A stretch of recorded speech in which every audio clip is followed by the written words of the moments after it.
Oh, do we got a show for you folks. Jamie Kennedy in his brand new studio. It's gonna be a doozy. Thank you for joining us. We are Clip Virgin. We are the long form commentary, taking these deep dives through the satirical analysis. Where's my camera? Through the comedian, and podcast landscape. Thank you for joining us. We have quite a show, folks. Quite a show. We've got Jamie Kennedy interviewing Jay Dyer. He's a fire. Jay Dyer with Jamie Kennedy. Jamie Kennedy is in his new studio. That's right, folks. He's in that manic spending spree. He just bought himself a content house. Jamie Kennedy is linking up, trying to get you to see everything he does, his whole life. Oh no, he's not a simp. No, it's just a fact of life. He's creating this little fishbowl network.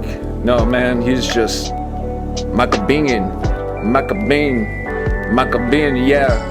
He got groomed by Michael Bean. So he cut his hair. And he just wants everyone to know that he no longer has those crazy Busey flares, yeah. He's got the content house just around the cafe. So after you get done doing some commentary, you can have a sip of latte, hey. But Jay Dyer wants in on some of it.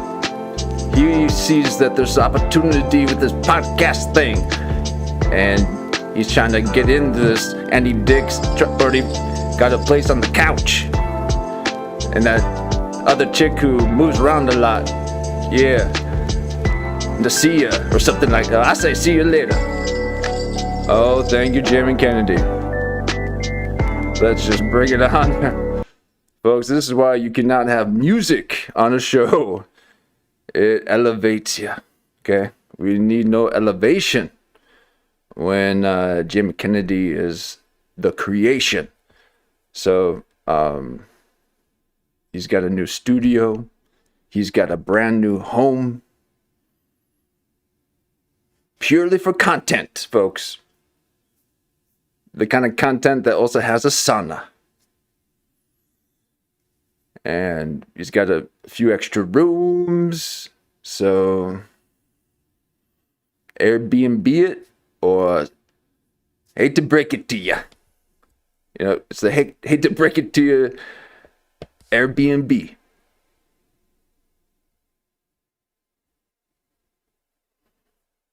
And Jay Dyer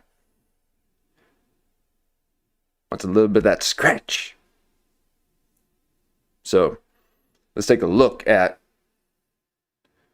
what Jamie Kennedy has got to offer. He's got to offer quite a bit, apparently. What, you getting them residuals, huh? I haven't seen Malibu for a minute. I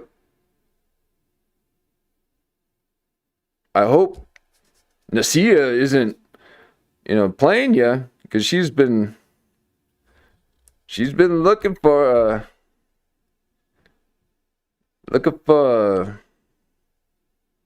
a money man. All right, and remember, am I saying her name right? Nasia, your house guest with the dog, the one that promises that you could sleep in the bed with her just as long as you don't touch. I hope she didn't get you to buy a home, because Jimmy Kennedy just went out and bought himself a content home in Hollywood. All just so he can be executive producer on Nasia's new program, Living with Nasia. I hope I'm saying her name right. And actually, I don't hope that at all. I could give a shit. Although she's a hustler. Okay, she's a hustler. So she might have gotten Jamie Kennedy to purchase a home. And he was, people do far more to entrap their woman. So this was just an obvious move for Jamie Kennedy to have her all to himself. After she refused to stay in the home, he was like, well, then I'll buy you a home, but I get to film every corner of it. So he wants to watch you live because he forgot how to. You just need some sleep, Jimmy. Okay? I don't know what you face smashing so much for. It's just maybe you're tired. Maybe you're pushing in some of that collagen. I don't know. But something's working. You looking all cleaned up. Maybe the Michael Biehn makeover been doing you well.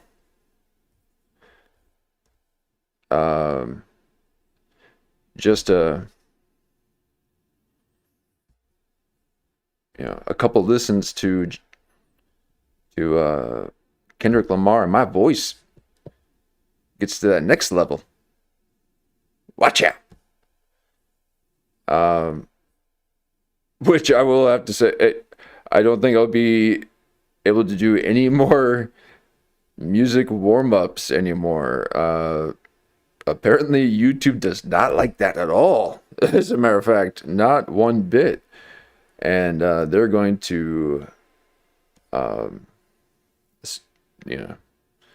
slow me down a bit. And so I just got to freestyle. No, I will spare you. But I've got some lyrics. I got some bars. I've been writing. I'm tapping in, getting some downloads, Metzger. Nothing that you want part of, okay? I'm not gonna let you have your operatives discover what consciousness told me. Straight out Compton. Seriously, do not listen to Kendrick Lamar before you go live. It will enhance the experience. Okay, so here we are. Jamie Kennedy. And it's an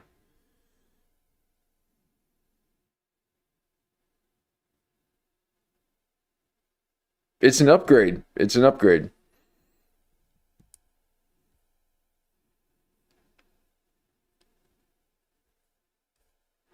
Jamie Kennedy, we're going to make you famous, okay? You need some light shine on you. Okay, he's cleaning up Hollywood. He's got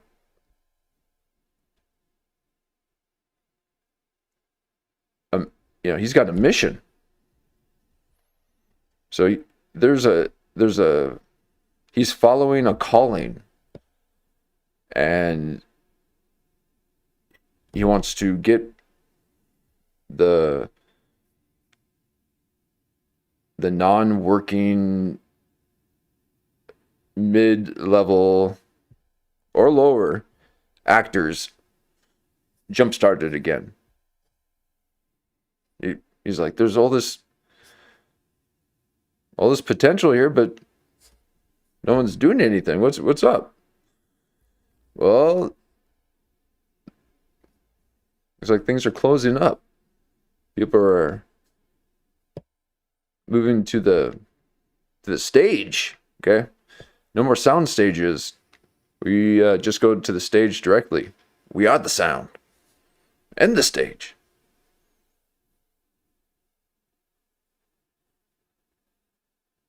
So Jamie Kennedy just went one step further and just skipped the stage, and you're just going to go directly to his home. It's like that New York comedy podcast or whatever, where they'll have 30 views after interviewing Ari Shafir, or it's like a small, it's a podcast attached to a club, and then after they do a set, they do a pod afterwards. Why haven't you invited me to the pod? Because you got to do a set first. And I ain't never gonna do a set.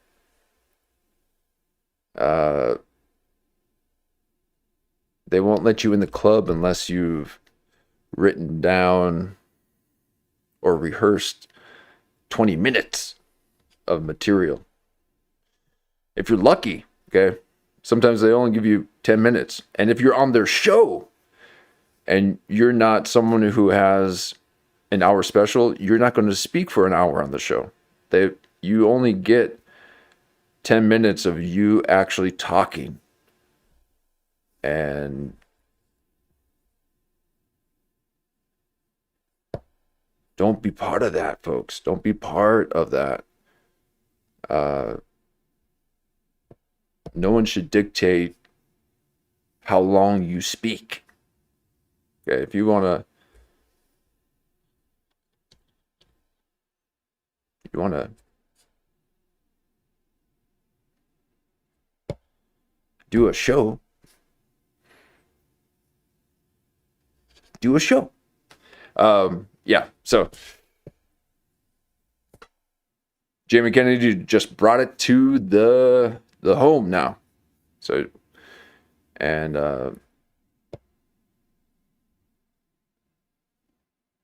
I'm a little nervous to see it, because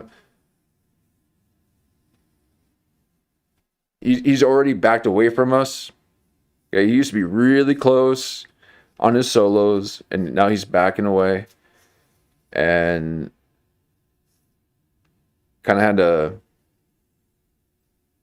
cool vibe, and now he completely changed it up.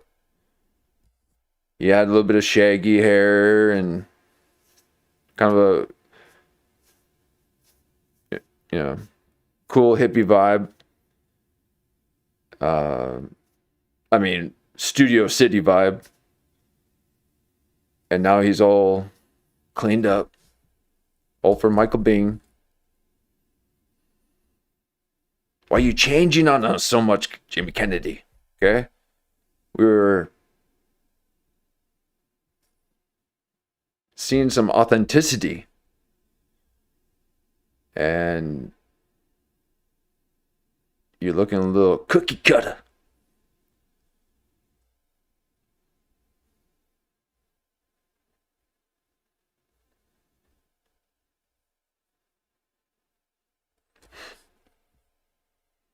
Change is difficult. Change is difficult, folks.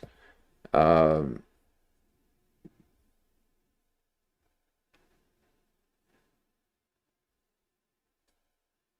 sometimes it's for the best. So we will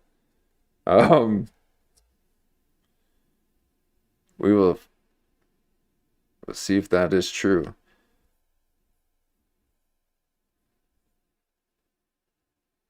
We got a lot in the pipeline.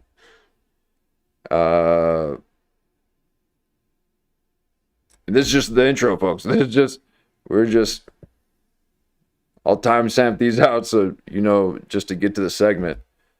But having a little time off, I gotta relearn the process. Glad to be back. I need way more time off than that. But it seems like an eternity. I don't like that much time. But it is required if I'm going to do some editing. Oh my God.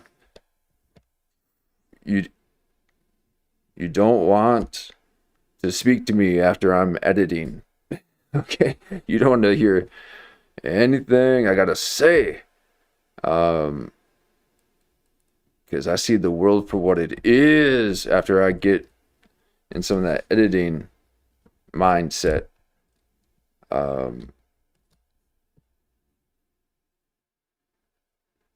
But here we are. It's pretty difficult to edit and broadcast at the same time because I'm staring at the screen for a long time, folks, and I can't be staring at screens. Okay, all right, here we go. Just having a little fun. Appreciate the time to warm up. Here is our segment. Thank you for joining us, folks. This is Clip Virgin. Thank you so much for liking and subscribing. That helps. A small channel as ours, but such a great community. And we're going to take a look here at Jimmy Kennedy and Jay Dyack. Okay, Jimmy Kennedy has got his new studio. Oh man, I can't wait to see the new drips. Okay, and I do mean after Andy Dick has sat in your new couches. Okay, don't let him near those things unless you got the plastic on it. But he has purchased his content home. It has a studio, 3 bedrooms, a hot tub, sauna, anything to see some skin. And he is going to film everything. It's going to be quite the endeavor. And here he is interviewing his first guest in his new studio. And I cannot wait. Neither can you. You're actually quite angry that I have not hit play yet. And I said I'll never apologize again in my life, but I do apologize. Here we are. Jimmy Kennedy. Thank you for joining us. Oh. Ladies and gentlemen. Oh boy. The things that I have to endure just to have Jeff die in slow motion on a whim's notice. But here we are. Jimmy Kennedy in his new studio. Now let's just real quick. Look what we got here. We got some new couches. Okay, we got wider couches. Possibly so that there could be, 2 guests, maybe even a co-host here. And so potentially 4 people. Okay. And why did you go white? That is the worst decision you could ever make in your life, dude. What are you thinking going white? If Dan Soder sits in those on that couch, that thing will be, that grimy blue.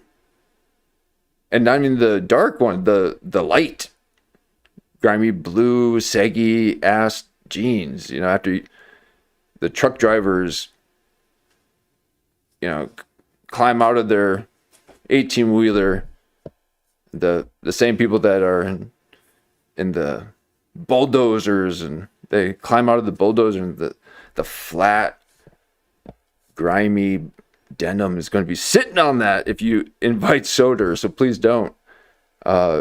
Jamie Kennedy, hey, you got to get a little bit of a darker shade couch. There's going to be so many people sitting on that thing that even if their clothes were clean, and Nasia's clothes are not, even if they were, her dog's paws are going to get all over it. Dude, oh man. So why are they doing this? For the way that it looks on the camera, on the set, but they forgot that there has to be a practical level to design. Okay, why do they not understand this? Pinterest mindset. Just designing something without actually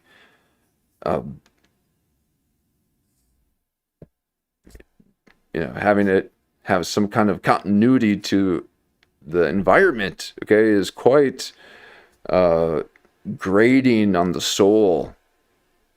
And it's a reminder of just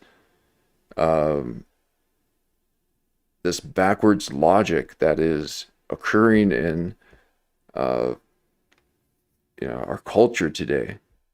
We must get back to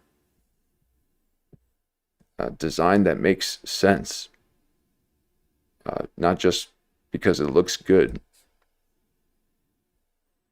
But damn, it looks good. So he's looking good. He's got the new outfit. Looks like he's actually been working out a bit, maybe running. You don't really see him in athleisure too much. He's got a Michael Biehn t-shirt without the bulge in the back. And that mask is kick-ass. That's a really good addition. Really scary, actually.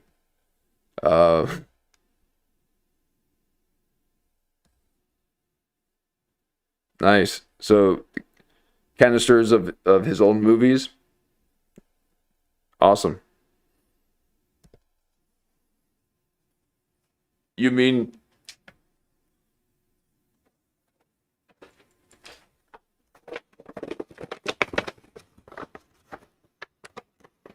so he's got those.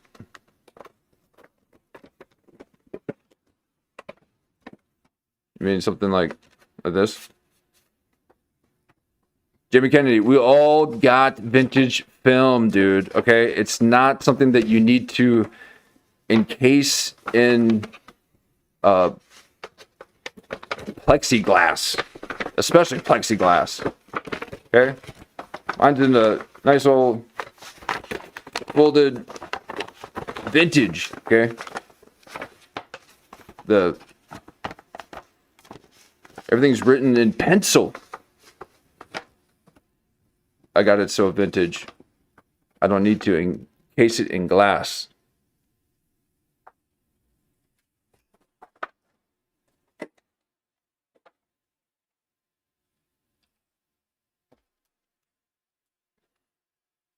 It is in my glass case shelf though. So I did just realize that. So I do have it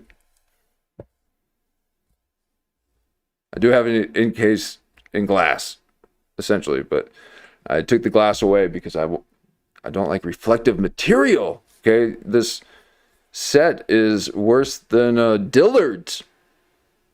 Okay,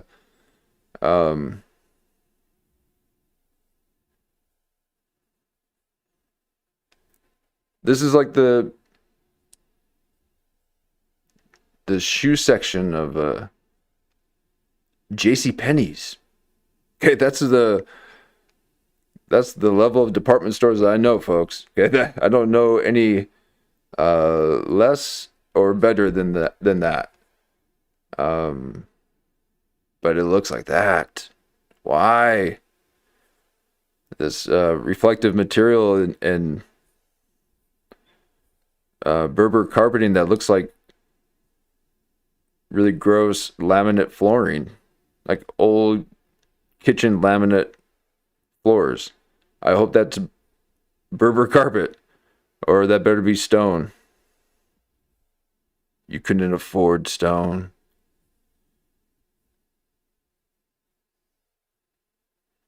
That's a Berber rug. Of course, cream.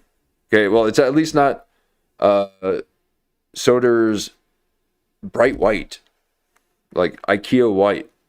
So this is the cream that I was looking for, at least with the walls. Okay, but that's walls, not things that you sit on. Not things that you stand on. Now you have white rug with shoes.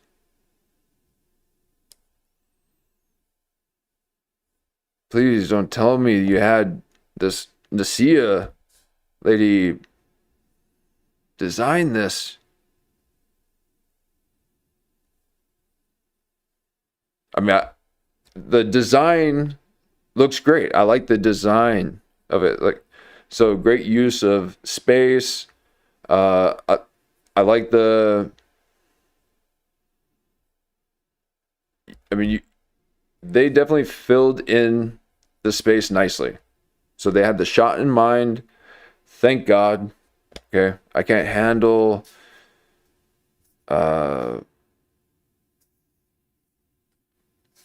Shane Gillis's, leisure kind of stuff, and you see the chords everywhere, and but it also doesn't have to be, Two Bears or the Bert Kreischer one where they're sitting on the couch. I don't know. I don't know what I like. I just know. No, I do know what I like. I know it when I see it, and this is close. This is close. There's a lot that I like about this, and I just wish that they switch the colors up. Okay, you're gonna have a lot of people sitting on those couches. That's gonna be, and they're the big poofy ones. I mean, why are we sitting on poofy things? Okay, you should be sitting on stone.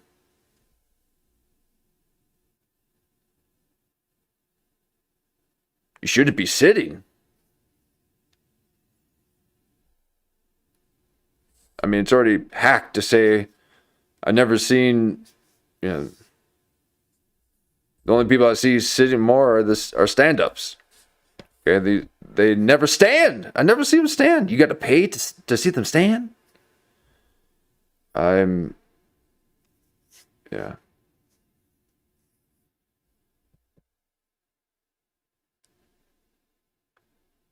When I sit,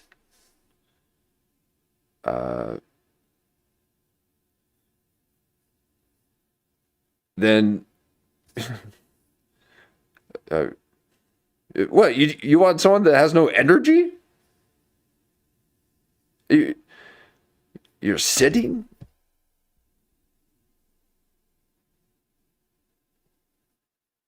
I only sit when I'm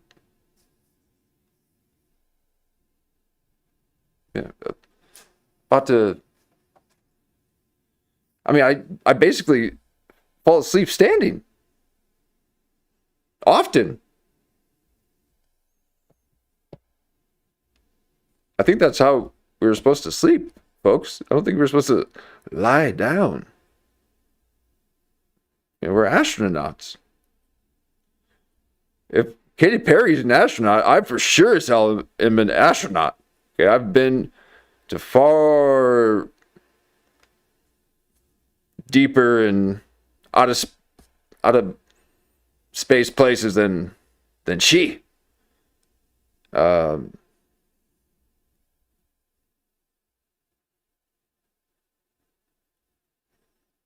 dare she? Of course, she had the monarch butterfly floating around. The one that always says, hey, do you see this little insignia symbol on my album? Jimmy Fallon? You want me to tell you what it's all about? He's like, no, shh, no, don't. She's like,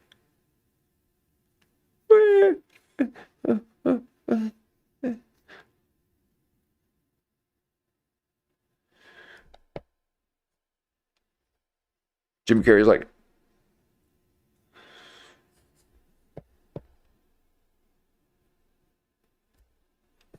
so here we are with Jamie Kennedy in his new studio. Great use of space, not the color palette that I would choose for having multiple people all the time. This is nice to live in, I suppose, but you're going to have a lot of people sitting and walking all over that light-colored material. So you might have to look into that. And then I would also suggest harder surfaces to sit on, because those poofy things are not going to, one, stay like that forever, and two, you're going to not only hurt your back sitting that way, the height and the depth and all that, it's just it's worse than trying to sit in Bill Maher's chairs. Okay, or it's like Jimmy O'Connell or James O'Connell trying to sit in that thing, or Seth Green, just so awkwardly moving around. And you know who didn't move one bit while he sat there, like a alpha wolf, lone wolf that he is, was Andrew Huberman. He delivered once again. Okay, this is why he's adored by millions, because he just sat there and didn't move an inch. It was amazing. And we watched that show, and people moving around like crazy. Their subconscious is trying to get them out of that seat. They're like, no. They're like, no.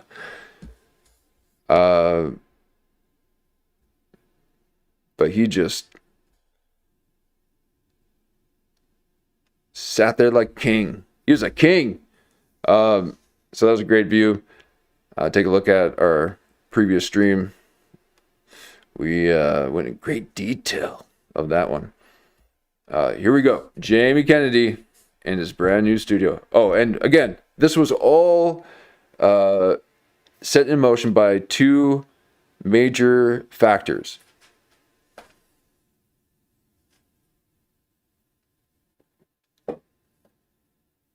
None of which were Jamie Kennedy's ideas. He would have been just fine just doing what he was doing. However, I just want to double check her name here.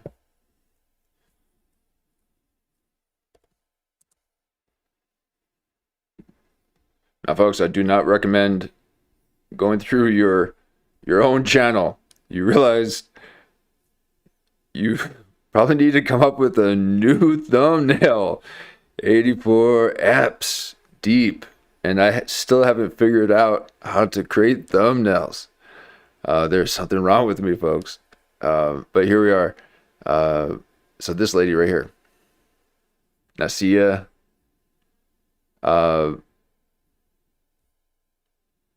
she just,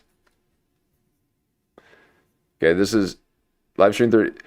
She just approached him at a coffee shop and said, "Hey, I want to be on your podcast." But she knew him because she hosted some kind of comedy show, like an open mic or something like that. So she's in the comedy scene. Now, Jamie Kennedy didn't like the fact that she was using her assets, her genetics, to her advantage. And from what he said is that, hey, that's not fair, because stand-up comedy is for us strange folks, and you can't do that because you're attractive. Out of his so check that out here. So anyways, this lady,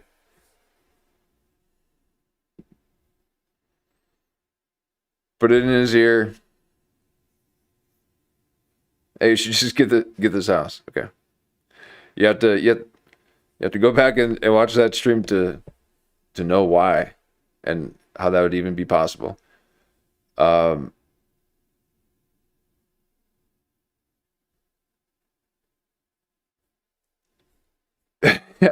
Yes, Fisk. Yeah, I've done a million videos and 2 people in here. Yeah, we're very niche. Okay, very niche. And I make sure that at least one of them is a bot. So I do need to have a bot, and then it would be great if I could get a live one in here.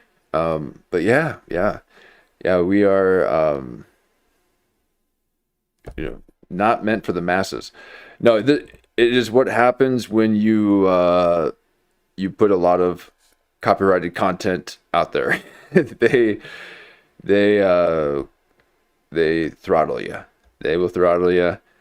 And my last few streams, I played a lot of music just to warm things up in the intro, and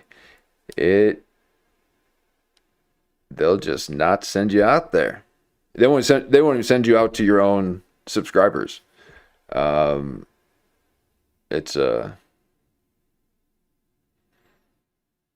one of those things. The algo gets me from the Kurt Metzger stuff. Yep. That's what's happening. Kurt Metzger is getting pushed really hard. I think he's slowing down a bit. Well, he slowed down for me. But I also did a lot of music.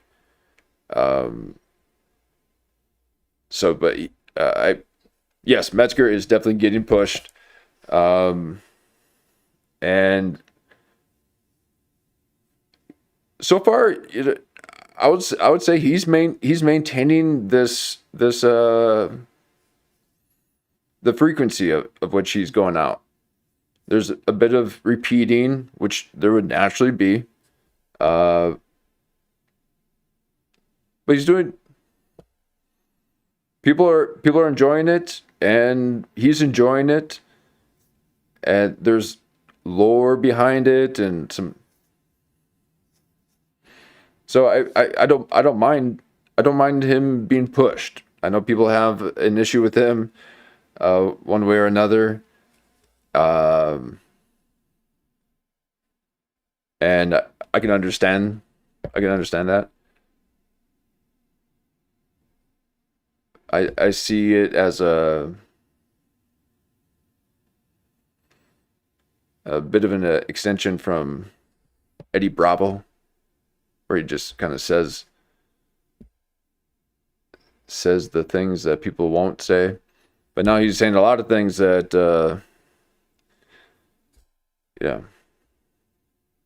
there's just a lot of money out there, folks. Okay, there's a lot of money out there, and you don't want to be messing things up for yourself or other people. And so if he's if he's collecting, he's getting his bounty, well, let him get his bounty. Someone needs a new Carhartt jacket.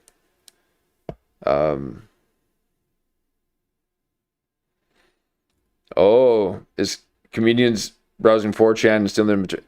I'm sure there's a lot of that. I'm sure. I mean, just even. Yeah. Yep. I believe that's what we heard from George Lucas, David Lucas. Rumors were that was happening with him, and yeah.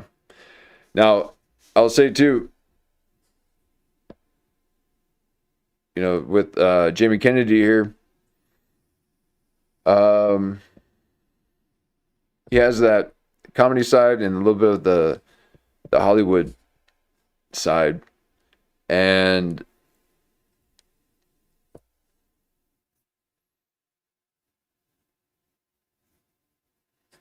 I find that he's not too connected to either of them, so he can kind of say what he wants, while at the same time want to advance within it. And I've never seen Jamie Kennedy as a voice of anything within his own thing. Although, he did the prank show and all that stuff, and that was fine. I will say that his interviews are better than most podcasts. I can't watch one single Theo Von podcast. I can't do it.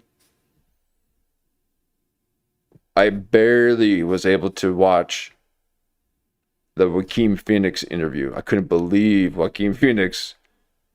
I mean, that's how you know that Theo Von went Illuminati. If Joaquin Phoenix agrees to be interviewed by you, you've already had the meeting. And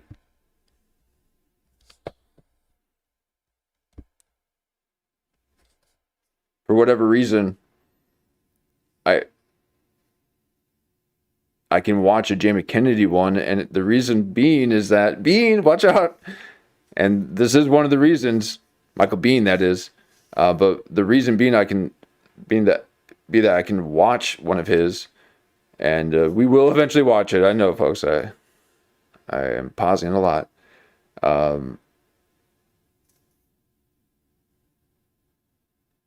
It's that he can. Well, there was a point where he could set aside his ego and allow the guest to just be themselves, and he kind of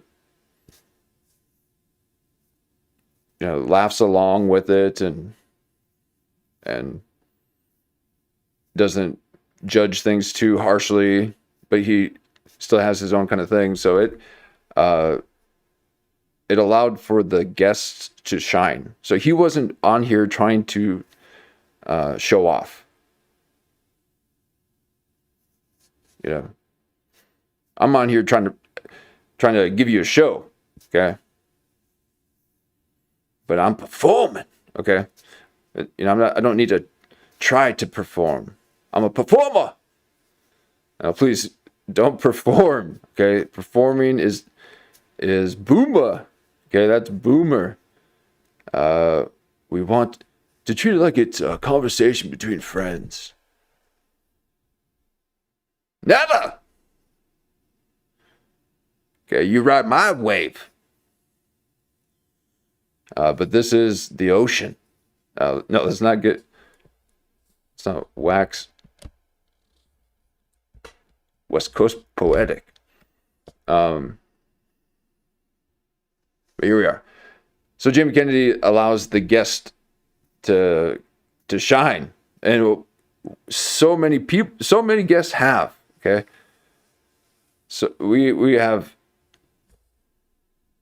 seen Jamie Kennedy at his best and worst, and the guests all were amazing. But I will already tell you, one look at this guy, and he's got motives, folks. Okay, this is a man with a motive. You will never see me in this kind of position with the worst kind of hats. These are the worst kind of hats.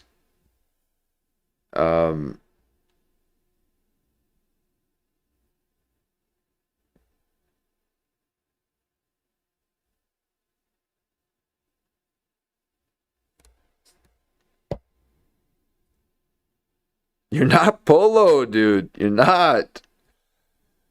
Oh my God. You must be Polo so bad. No, I like prep. Hip prep.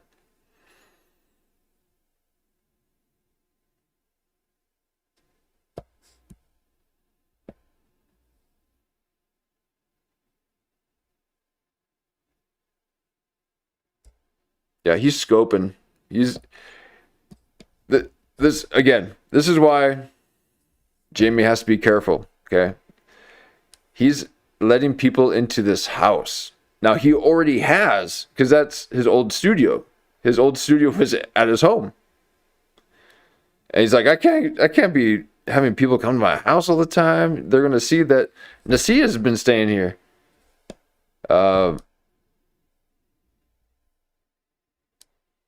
So now everyone that shows up, and mind you, the only ones that are going to show up are going to be the ones that are looking for a place to stay. Jamie Kennedy, I do need a place to stay. It has gotten expensive deep in the foothills of Silicon Valley. Okay, my bunker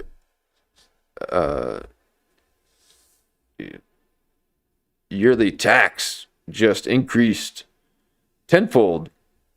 So if you do have another spare room, I am seeking. So he's going to be doing auditions to live in his content home.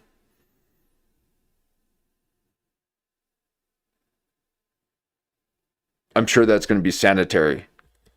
Now I've watched briefly at Fish Tank, and Jamie Kennedy hates when people mention Fish Tank.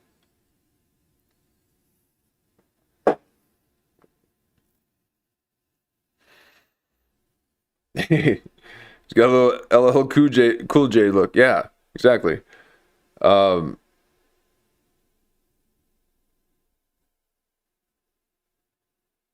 everyone's going to want to try to live with you, Jamie. And he feels accepted by Hollywood, finally. Now,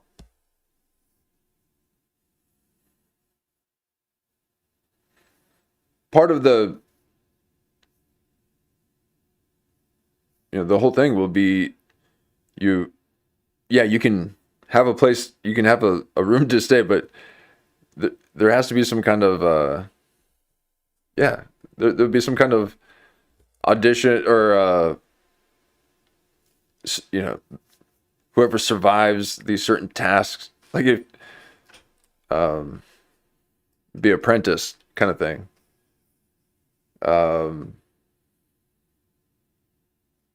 What's that one when all the old actors, what was that one where they there's another reality show that. But anyway, so Jamie Kennedy is going to start his own reality show, and this is the studio section of it. But he just bought this new home, a second home, where he's going to have cameras everywhere, and people are going to live there, and he's going to film it all. So it's not enough that that he watches himself. Now he wants to watch everyone else. No, this is a way for Nasia to live rent-free, but Jamie Kennedy said, hey, you said you're going to at least sleep in my bed. Okay, so you haven't done that. You've made me sleep on the couch, and my neck's starting to hurt. And so Michael Biehn said that he got in contact with a Netflix executive. Now, this is before the merger, so who knows if it still applies. There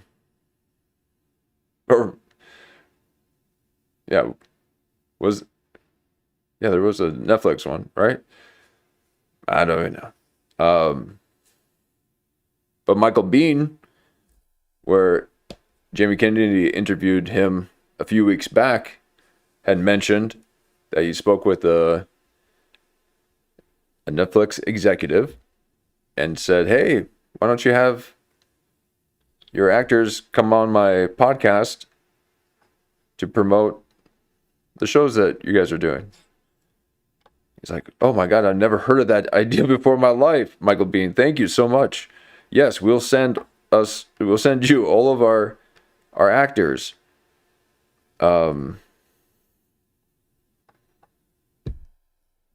And he told Jamie Kennedy, so Jamie Kennedy, if you play your cards right, maybe I can toss you a few. Okay. But he was quite aggressive in his approach, in his grooming tactics. Okay. He was literally trying to groom Jamie Kennedy, and he has. This is the result of Michael Biehn. Okay. He told him to clean himself up, shave, cut your hair, and maybe we'll talk. He said, the next time I see you, I want to see you shaved everything. He wants them fresh. Okay, he doesn't want to be, playing kissy face with a scruffy face. And he likes to get in close, but he'll, he's very abusive, folks. Very allegedly. He was yelling at Jamie Kennedy. Take a look at our Michael Biehn coverage. I got him doing slow-mos to Casino.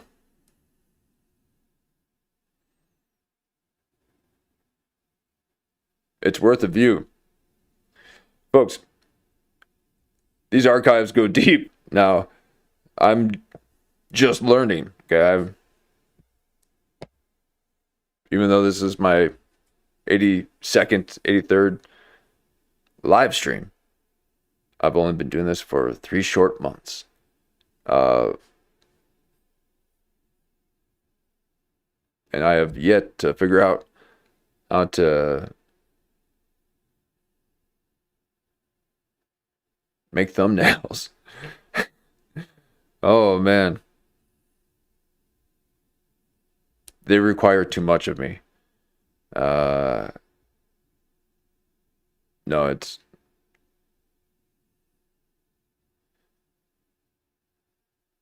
these titles, man. These titles. I hate titling things.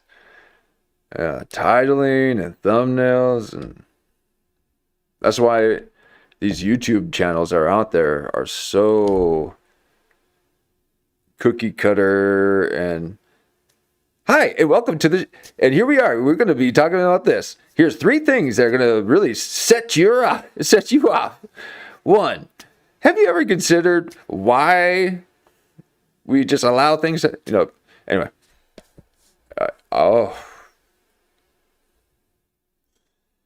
But yeah, I might have to do it just to cast a wide net, folks. YouTube does not like you not knowing exactly what you're doing right out of the gate. Okay. No, we are all about slow growth, but I do, and I say I do. Okay. I do got some Godfather goals, folks. That's right. We are at 395. Oh, actually, drum roll, please. We are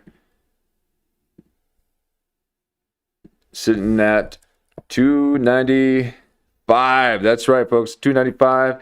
500 by end of spring. 1,000 by end of summer. Those are the Godfather goals. Hail Mary. That's a Hail Mary and a Godfather goal. And I know we can do it. Okay, we can do it. We are in episode 82. And I wouldn't be able to do it without you. So thank you. But here we are. Clip Virgin. And Jamie Kennedy is reborn into the image, into Michael Bihn's ideal self. Something that he was never able to achieve on his own. So he's projecting that into Jamie Kennedy. And if you take a look, at our coverage of him interviewing Michael Biehn, this is exactly the way that Michael Biehn looked. So he's nearly there. Nearly there. He is sober. He is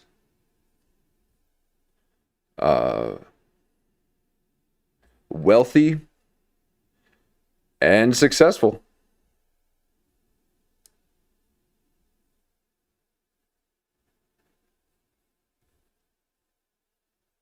And Sam Tripoli hates him for it. And it's really sad. You should be happy for people that are leveling up. Okay. Sam Tripoli will never have a leveling up moment. It will always be kind of hit and miss. But Jamie Kennedy, he's got his shit together.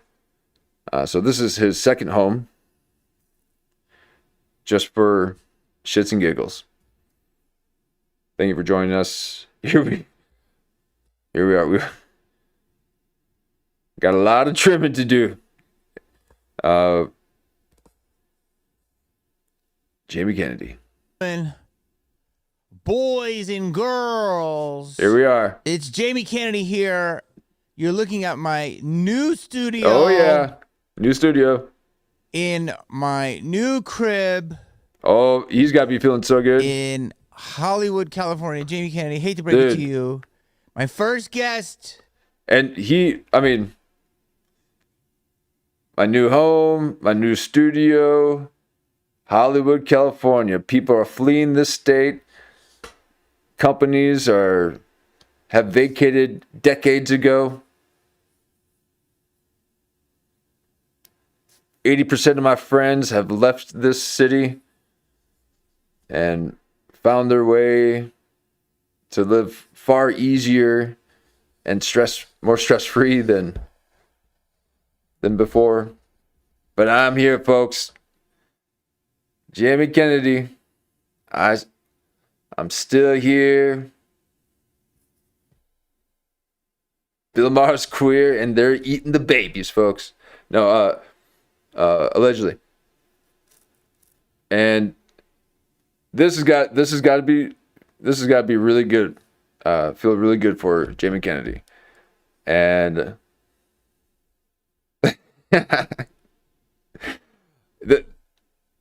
Fisk, you know me, okay? That's what I've been saying this whole. These are surface dwellers, okay? I do not associate among the surface dwellers, okay? I'm a sub dweller. I'm a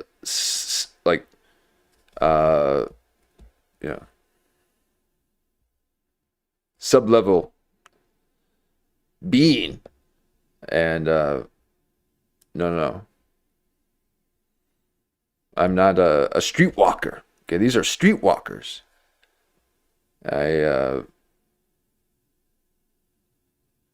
subterranean, and I soar. Okay, I don't walk. But these people sit so much, and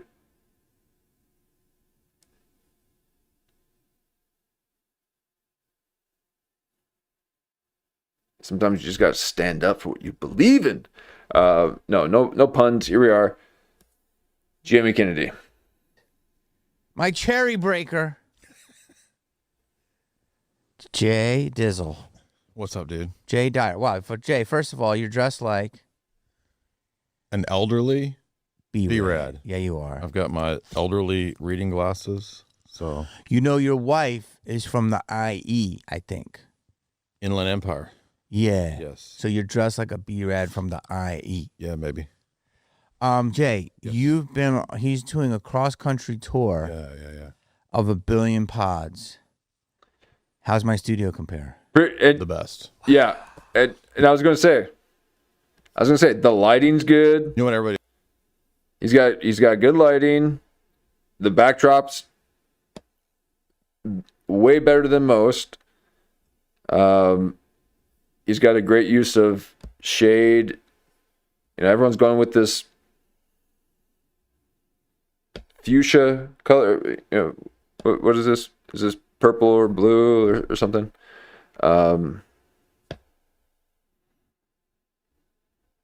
So he's doing it in not such an obvious way.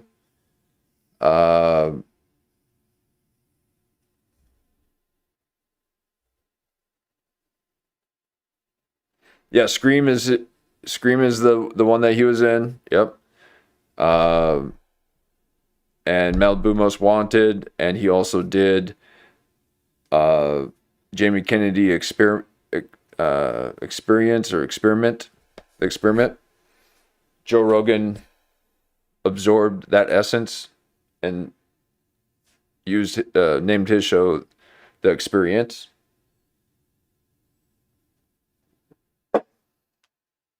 Much like Tony Hinchcliffe and that comedian who unalived himself.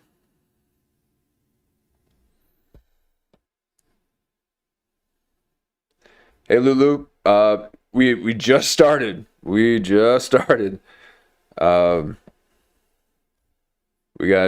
Jamie Kennedy, and we are 1 minute in.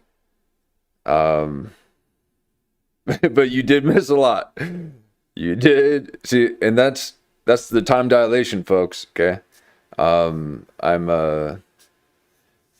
this is the quantum experience through the neutronium that we create, and we dilate time. Okay, we dilate time, and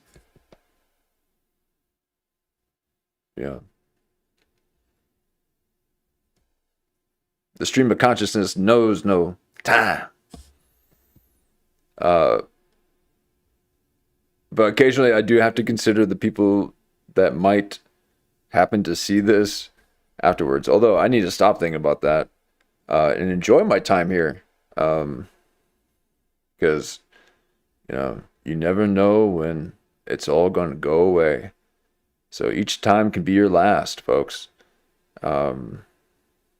So make sure you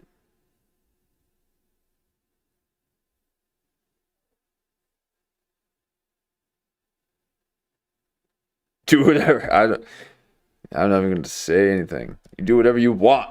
No, please. Don't live like every moment's going to be your last. You won't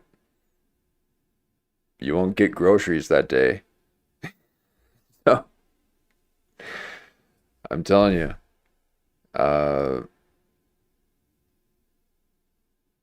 Please quit thinking of higher things all the time. But here we are. Can I be part of Jamie Kennedy's shirt real quick here?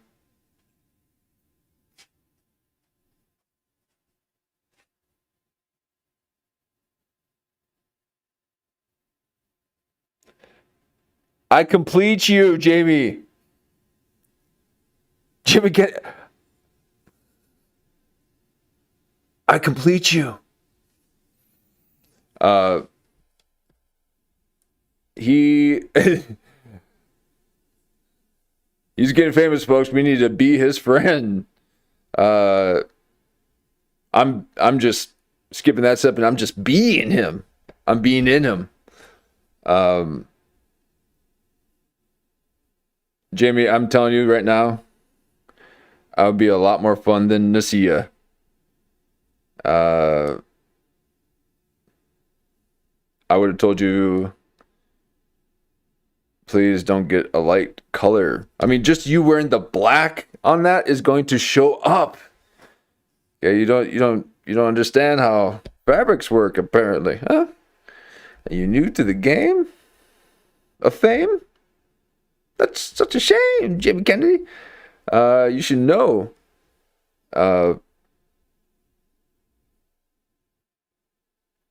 You'll learn.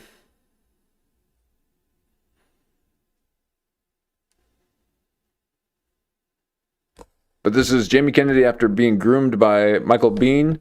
He's got a new studio, new look, and Nasia, slithering her way into Jamie Kennedy's life. All because he said hi to someone at a coffee shop. No, actually, she just approached him after he had like a really cool meeting with a director or something. So she was like, wait, he is talking to a big time director? Oh, I need to talk to him. And now look what's happened. Okay. That's a simp spell.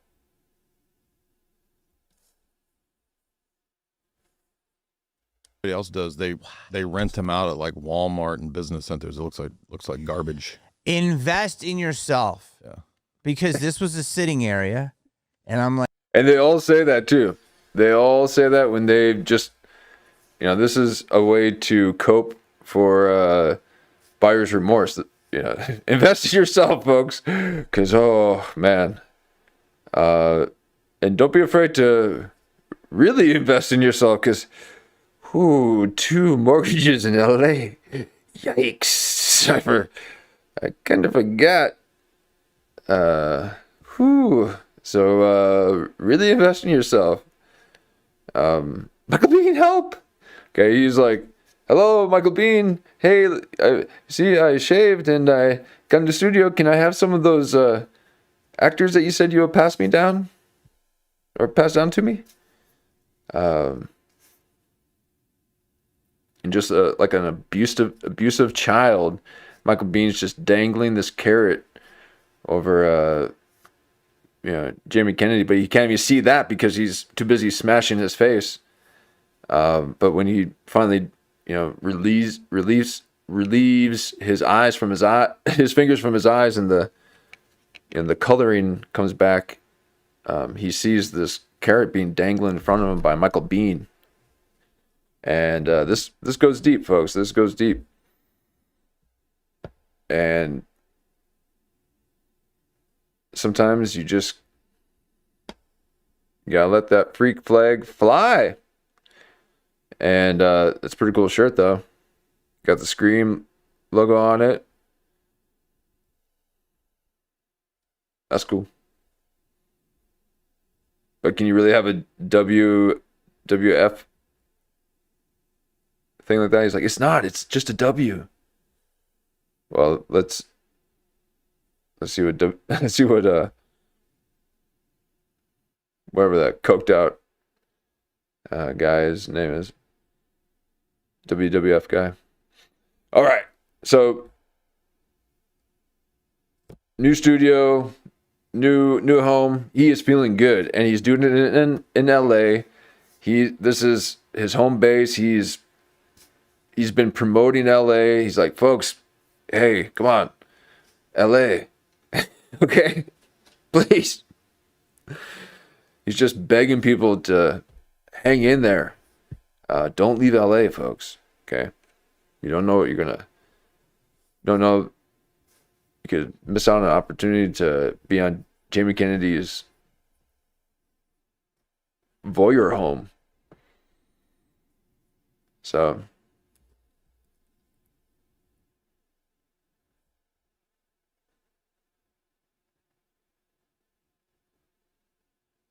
here we are. Like, I really don't have any friends. The colors. It's hot as fuck though, but I don't care. I'll sweat, and you're wearing it. You're crazy. It's, for anyone to know, it's super hot. Uh-oh. All right, so there's already some issues here. All right, so let's take this back here. And again, this is his first broadcast from his new home studio. It's a big deal. So, Jay, first of all, you're dressed like An elderly B-Rad. Yeah, you are. I've got my elderly reading glasses. So You know your wife is from the IE, I think. Inland Empire. Yeah. Yes. So you're dressed like a B-Rad from the IE. Yeah, maybe. Jay, Yes. you've been. Maybe. He's doing a cross-country tour Yeah. of 1 billion pods. How's my studio compare? The best. Wow. You know what everybody else does? They rent them out at like Walmart and business centers. It Yes. looks like garbage. That's what I was saying too. I mean, that's you take a look at Duncan Trussell and his blue backdrop. These are all like music rehearsal studios, old warehouses that are reconverted into the podcast studios, and you rent them out, and it's gross.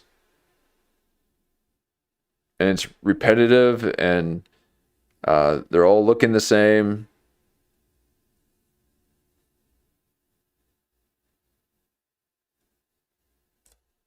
So this is how you'll determine the level that these people are at and what they're operating with. Tim Dillon, okay, and again, so you see the quality and the audio quality on my show and the video quality. I don't have HD. I don't got, the microphone that you get to put real close to your face. I can't wait to have something so close to my face. No, I will eventually get something. But usually the more money, the further away that they are. Okay. That's why Metzger is so close. He's looking for the money.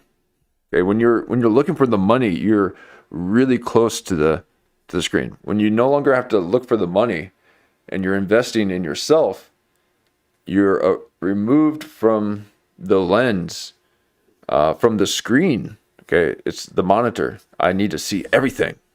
Okay. But you can remove yourself from it and then allow it to happen. Okay. Without making sure that I hit record.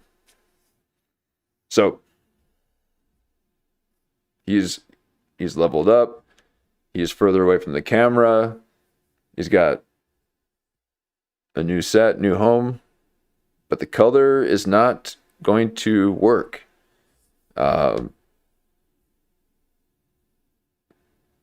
It looks good overall, I would say, for podcast production studio stuff. Nothing that I would live in.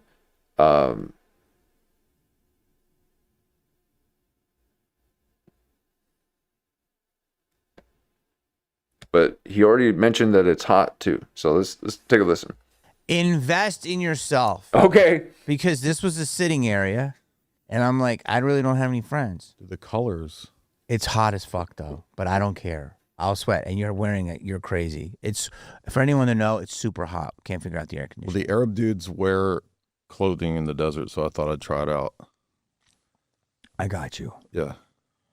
So Jay, wow, this is great. I'm just taking this all in for everybody. Yeah. Take it in. Look at this. You did it, Jamie. Okay? You did it. You made a big purchase. So this is his buyer's remorse vacation. He's got a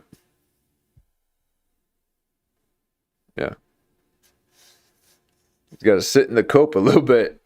No.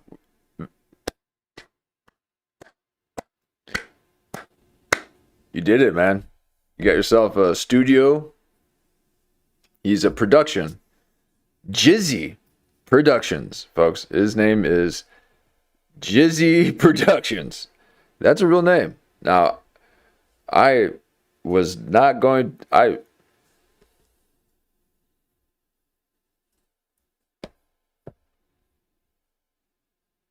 not even going to get into it.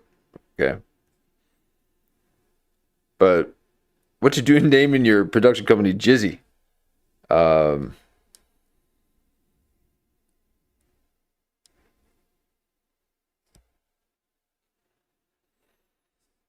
So, sorry, lost track. Got a compliment, and I just started blushing. Appreciate it. Thanks for joining. That's why you should. It's really difficult for me doing chat checks because then I lose track, especially when it's either the hate comments or the compliments. I appreciate it. Thank you. And I'll take them from the bots too. Okay, don't hold back. I might time you out, but just for a couple of minutes. But I do appreciate some bot compliments as well. But Jamie Kennedy, he's leveling up. He's got a plan. Now, there are some circumstances that need to happen for him in order for this to fully catalyze, crystallize. And one of that is Michael Biehn handing him some of his hand-me-downs. He's going to need some of Michael Biehn's unwanted, because he can't double book people. Now, although maybe Michael Biehn might keep Jamie at a distance because Jamie Kennedy doesn't need Michael Biehn any longer. Okay, he's got his own place. He can get those people if he wants to. But what Michael Biehn might do is put in a contract saying that you cannot do another podcast within 30 days of doing this podcast. And that's to preserve the traffic to go to his production. And some people are okay with doing that, and other people, like Metzger, says, "Fuck off! I'm going to do whatever I want, whatever CIA allows me to, allegedly." So, no, it's not CIA. Foreign Legion, though, for sure. He's Mossad through and through. No, but old Ian Carroll just upgraded his studio too. Where are these? They're getting funded, folks. Okay, they are getting funded. So please pass some of that down to little old me. Okay, this subterranean bottom feeder. Let me nibble on the ankles just a bit. If I could just touch the hem of Jamie Kennedy's athleisure, I too might become whole.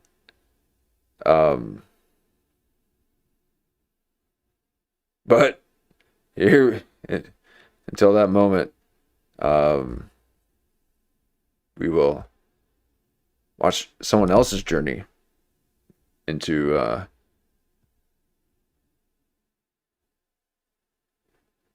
stardom.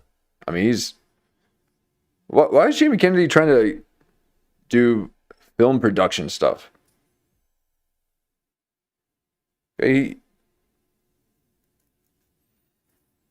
should realize, you're doing it, Jamie. Okay, you don't need Hollywood. Hollywood needs you. And Hollywood needs you to do a good job so that when Hollywood asks, hey, we got a TV show we're trying to promote. Can you interview the cast? No, please don't do cast interviews. Keep it to 2 max. And 2 hosts are not good either. I don't like 2 hosts, and I really don't like 2 guests. I either like one person talking, like moi. Please don't moi. But like moi. Or what Jamie Kennedy's doing, just interviewing another person. But we don't need to be interviewing people and answering questions, okay? That they're treating everyday life like an investigation. So this is a whole psyop. The CIA, or I'm sorry, CIA, just CIA has done on its own people. Okay, it's just like the iPhone. It's recording everything, so they just give it to us, and now these podcasts are basically just interrogation rooms. So you have to answer their questions, and no, I love a good interrogation. I've learned a long time ago, through all the traumatic abuse that I underwent, how to maintain my heart rate and my adrenaline in order to withstand any type of blunt trauma force, and without even wincing. So occasionally I might actually freeze in place like this. I occasionally have flashbacks, folks, okay? But it has helped me to regulate my adrenaline, and I'm able to withstand the most harshest of conditions. Now, why did I bring this up, you might ask? I have no idea. So, Jamie Kennedy needs Michael Biehn. No, Hollywood needs Jamie Kennedy. But you will have to get some new couches in 6 months, because those things are going to be really dirty. And change the rug while you're at it. You can't have a light rug and light couch. It's going to get dirty. Andy Dick's dirty, folks, okay? You got to put on the plastic before he comes back. This is so good, dude. We could do it in underwear too. Nobody's done an underwear podcast. I don't know. Cool down? No. I think I'm good right now. But thank you. Listen, dude. I'm taking this all in. I could have had you at night. Oh. This could have been like a night pod. So it's like, oh yeah, it's too hot during the day. That's how you get people over here at night. What is lure them in? The dummy head. Oh, that's Jamie. Sorry. I forget his name, but he was on Jimmy Kimmel Experiment. He was a puppet. Yes. And the puppet was hitting on women, but I wasn't. I kept saying, stop down. He's like, look at her, Gotcha. look at her melons. But I was like, now. stop it. So he was doing it. Look at these nice chairs. Oh God, everything's so good. This is all I want to do, bro. I just want to do. They're nice. Okay, they're nice. But it does look like you just came out of a department store and just said, I'll have it all. He's like, yes, this. Really what it was Nasia saying, okay, this, and he's like, wait, what? Oh, no. She's like, shut up, I got it. Trust me, you just gotta, we gotta go cream. Okay, no. Okay. Jimmy Kennedy would have never chosen this himself.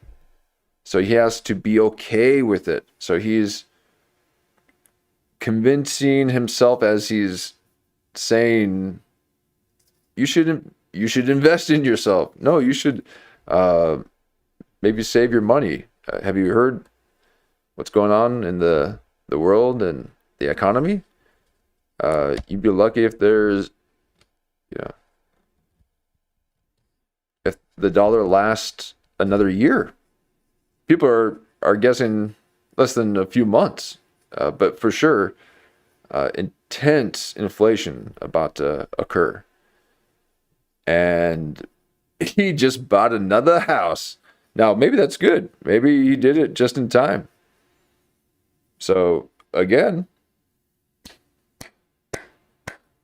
Jamie Kennedy's thinking now. Okay, he's been sober for 33 years. He's Masonic with his sobriety. And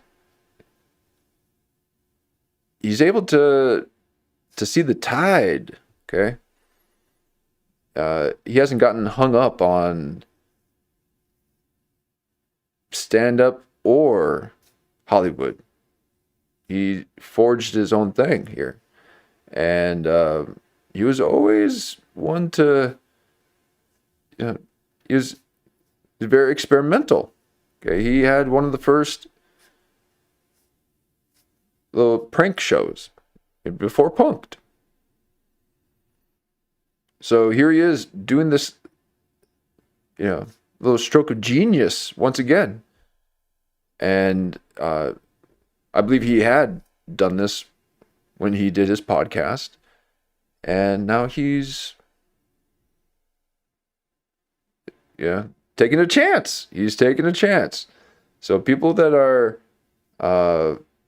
putting some effort into it and believing in themselves, investing in themselves, I can get behind. Okay, I can see past the flaws. Well, I'll for sure point them out and laugh at them, but it's not out of hate. Okay, so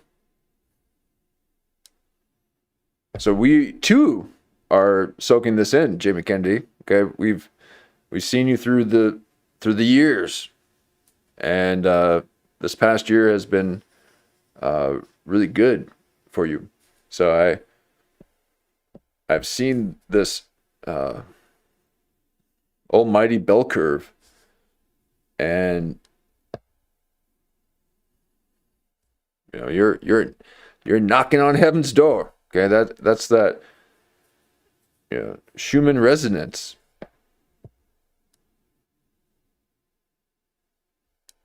But your hand is looking a little mannequin. This actually both your hands. Do my own thing. Well, From my. both your hands are looking really mannequin. Everything's so good. This is all I want to do, bro. I just.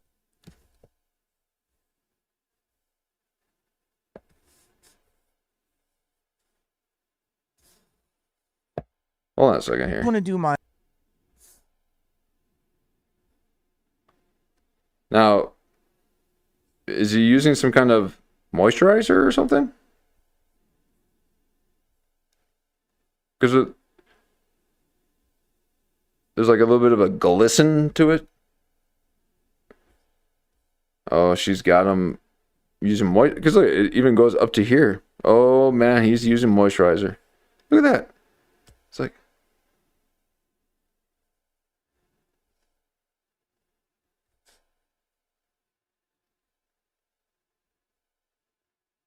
you're beautiful, Jimmy. The porcelain doll.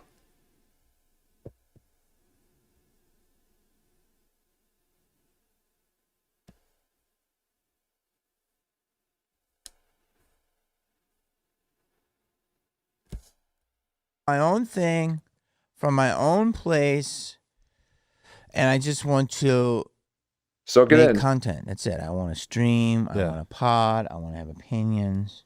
Oh, Could you imagine? can you imagine having an opinion? Now, Jimmy Kennedy, you don't need Hollywood. You don't. Now let's let this play. Thank you for letting me warm up.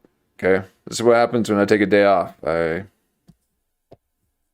I begin to think that I need to speak in my own show. No, I will take my time, folks.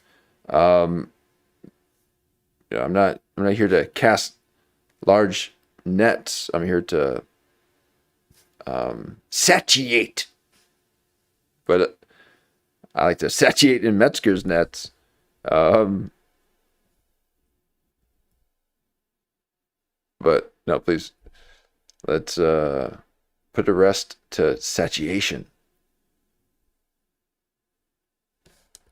Imagine explaining to people in the 90s what it's like now, what the way that media works, like trying to explain that, oh, you have. Yeah, they would say, oh my God, we feel so sorry for you. That sounds absolutely horrible. I can't believe that you would have to see these woke remakes of films. That's right, folks. And not see beautiful productions with epic stories and mythologies and comedies. Couldn't believe that you wouldn't be able to have amazing comedy films and TV shows to watch and report back to with your friends by meeting up with them and hanging out face to face with humans. They would say, that sounds like an absolute dystopian, technological, tyrannical hellhole. I hope to God that was just a joke, is what they would say.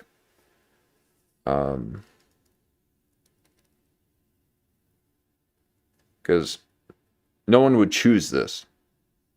I don't know if you realize that we don't have a choice in any of this. We can't even adapt to the tools that they give us without them changing it right as we start to develop a slight mastery in it. Because they don't want us to be creating, okay? They want us to consume their products, not create from it. And if you create too much, that upsets the process and the ecosystem, and that's why you have to go out on your own. And Jamie Kennedy's doing that. Okay, he is Jizzy Network.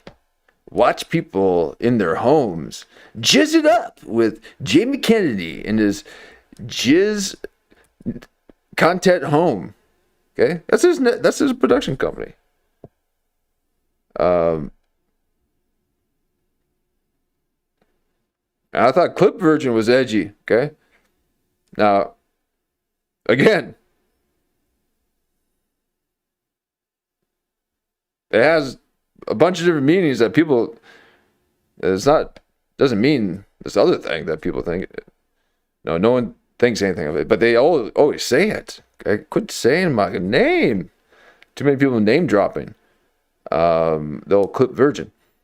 And Metzger, I know you watching. Okay, Metzger's putting Kendrick in his feeds now. Ooh, you watching, Metzger? This is not meant for you. No, please keep me underground. Do not mention me. Okay, I can't handle the eyes. Okay, you've got too many eyes on you, Metzger. And I'm just experimenting, okay? YouTube has learned from me, and I do not do well with many eyes on me. So do never mention my name. You keep my name out of your mouth, Metzger. I ain't ready for that kind of shine.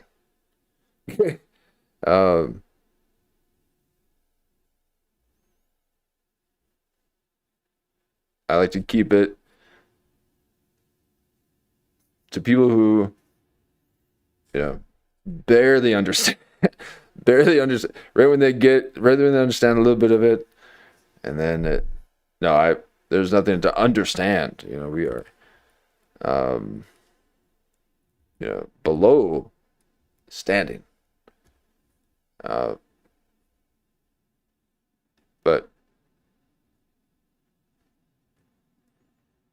Jamie Kennedy's got that, that 60-degree horizontal view. Things are looking up. Okay. He is thinking about the possibilities of tomorrow. I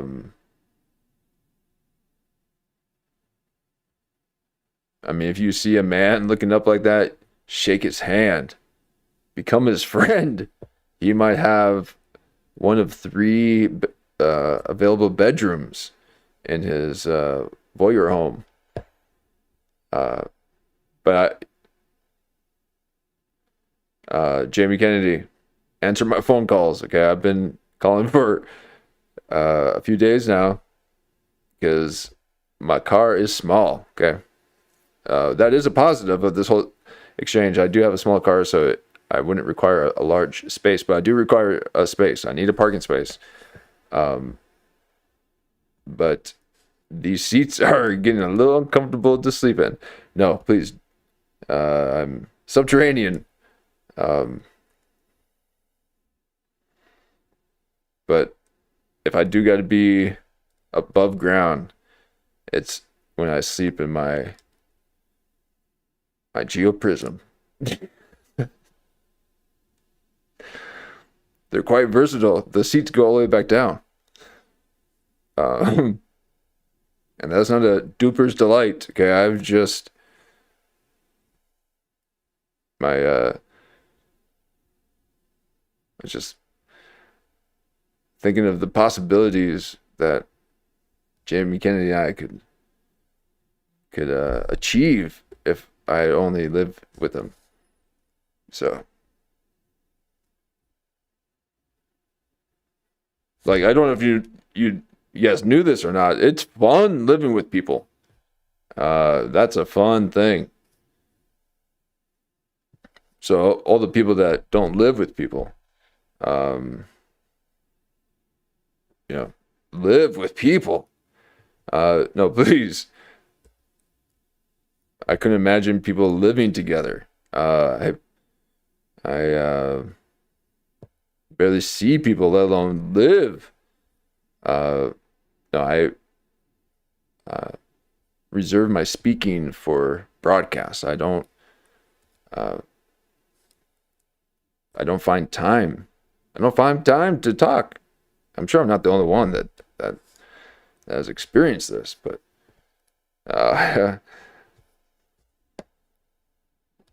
who's got time to speak? I'm never a talker. I've never spoken in a day of my life. Okay. I didn't realize I could talk until I started doing this, folks. Okay. I actually found out I could talk quite a bit. Quite a bit sometimes. To the behest of my click-through rate. They don't seem to like it on the second time viewing. I wouldn't like it either. I wouldn't understand a thing. No, here's what I learned, because and I don't recommend this, folks, but I'm back in there combing through these things to find some clips. Okay, apparently people wanted to clip the clip version, and I was very hesitant at first, very hesitant. But people who have done this far longer than I have said that it is quite necessary to do that in order to grow. Now, I'm okay with not growing. Organic growth. I like organic growth. I do want to grow, okay? 500 by spring, 1,000 by the end of summer.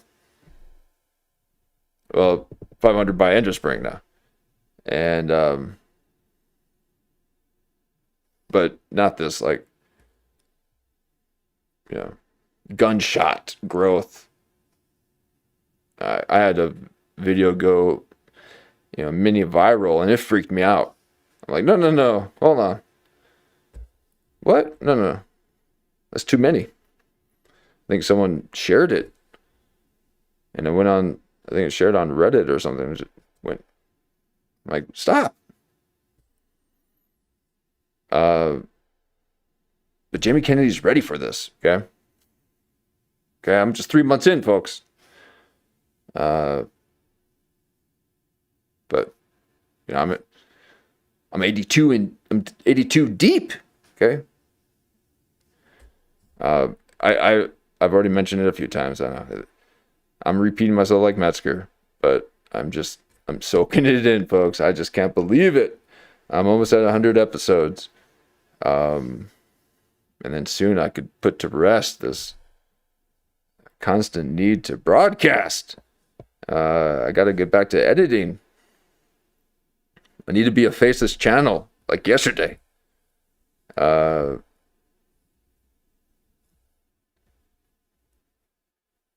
taking AI away from us.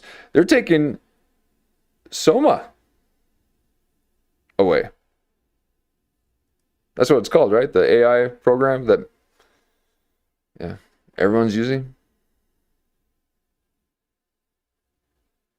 Apparently after they saw Shabbat the Goy, they said, well, if Dave Smith's quitting, we gotta shut this whole thing down.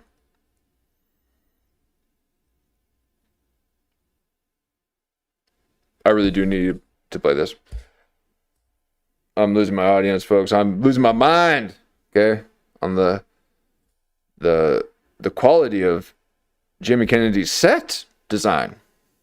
It's quite appealing. I enjoy it. They're just not going to like the color choice. Because I would go on, I bought a house in 1998. I would go on auditions, and then I started getting some fame. So they weren't so much auditions, but meetings. And right after Scream 2. And then I would go on my meeting, and then I would wait. And then they would say, okay, you got the job.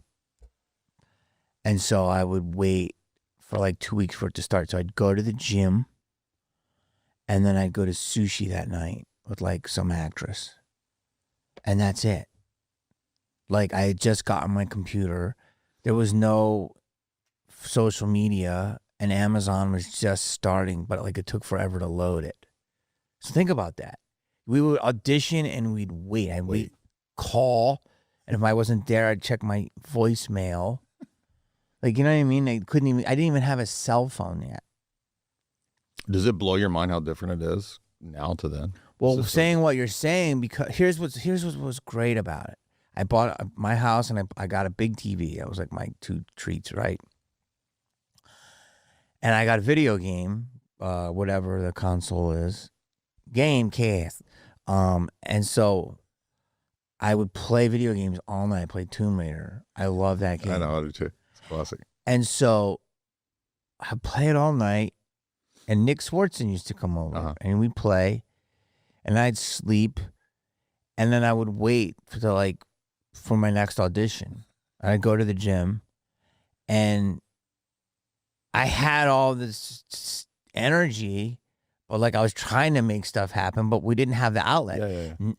Now, but I could go out on dates. I could go to events.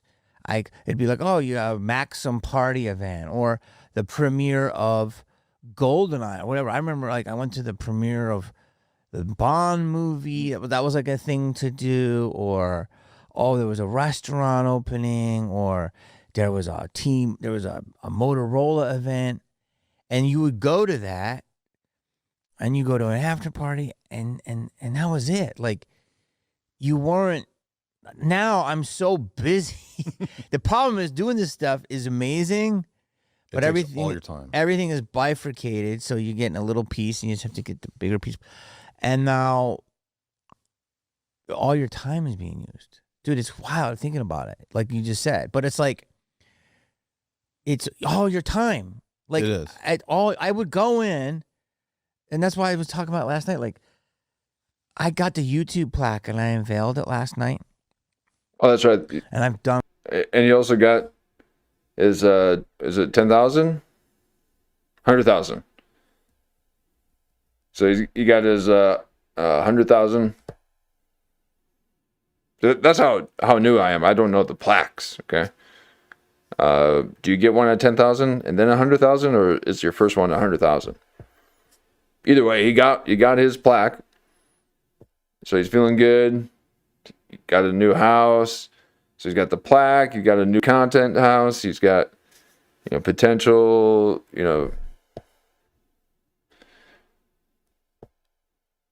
people coming in from Netflix.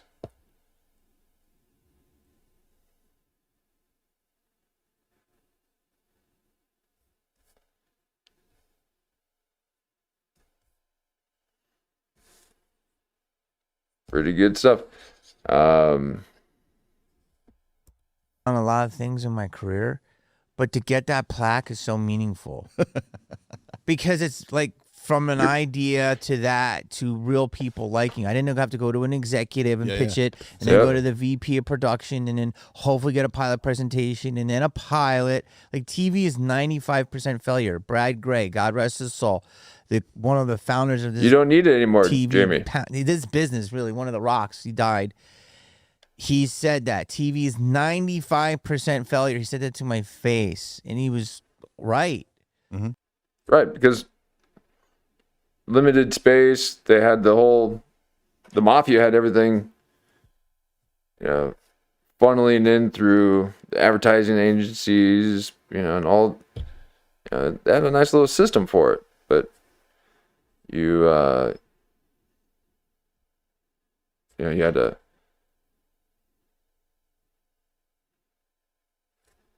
Be part of that, but then you had mass exposure.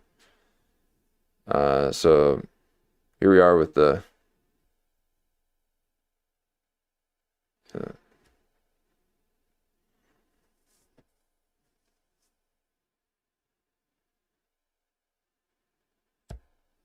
whatever they call it. You know what they call it.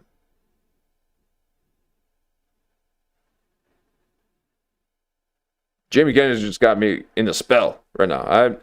I'm just locked in on these nice couches. But yeah. But now through the decentralization, that's the word. Sorry, folks. Decentralization of media, we all now have a bit of a stake in it. Okay, but you don't get as much initial response from it. That means pay, because they would pay you pretty decent, and exposure. However, the potential is still there for for people to do something, and you can kind of go around that system, but you still gotta play the game here.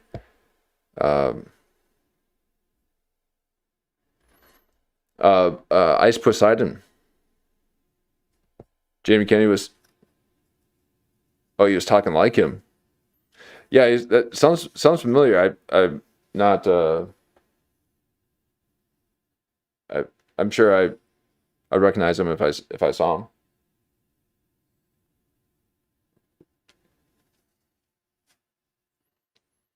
The name sounds a little familiar though. But this is what happens to maybe Ice Poseidon was going through a similar situation where he got some new digs, you know, and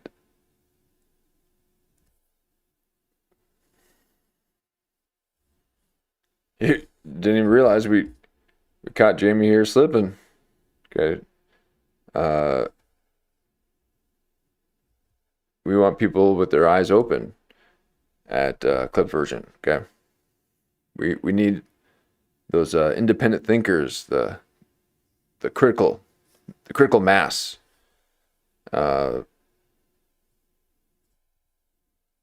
People who can see things in front of them.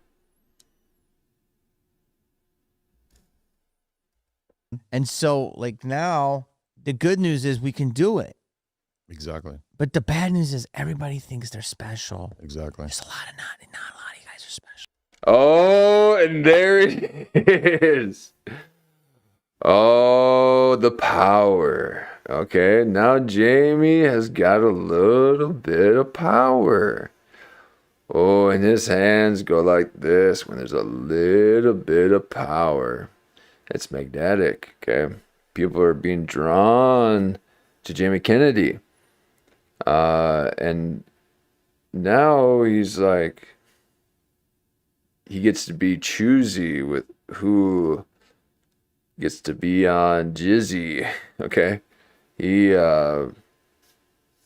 not just gonna let anybody on here. Now, this is a little bit of, out of Michael Bihn's playbook, okay? Michael Biehn will insult the shit out of you, okay? And not even in a joking manner or anything. He wants to inflict a very high emotional response so that he has an anchoring,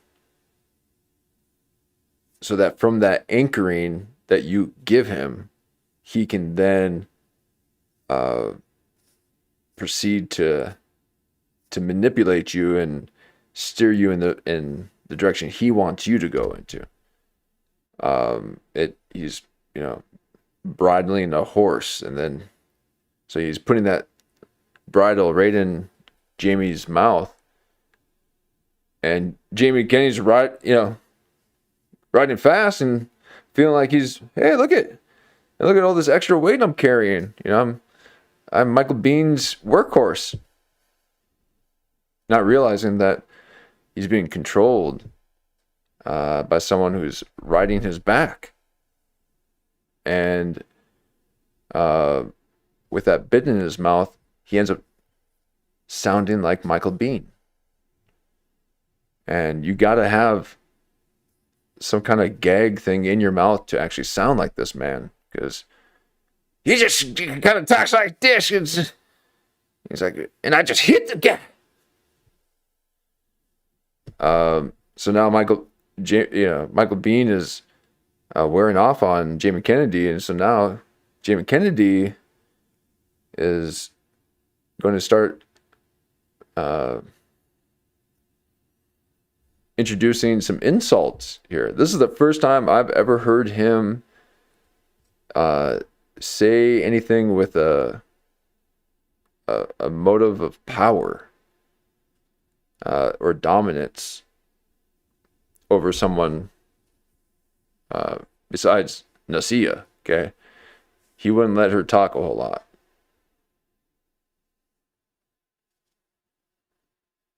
Jamie Kennedy found out about Building 7. Well, I know for sure Metzger did. But he might be one of those who... It seems like he's pretty up on the... the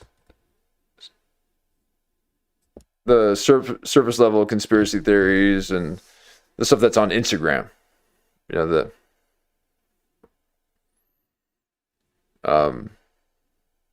But... yeah, maybe he doesn't know. People should have known about Building 7.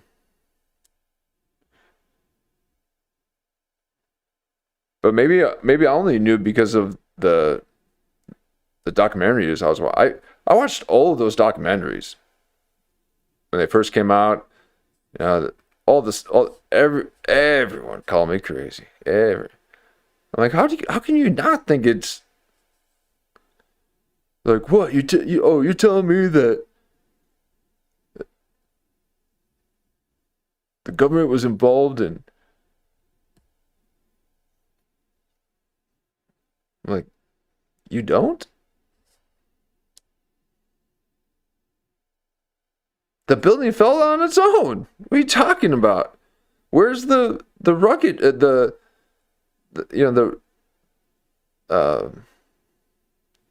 ruggage? The wreckage. I was thinking of luggage and wreckage. The ruggage. Where's the wreckage?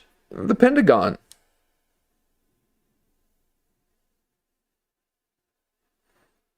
Where?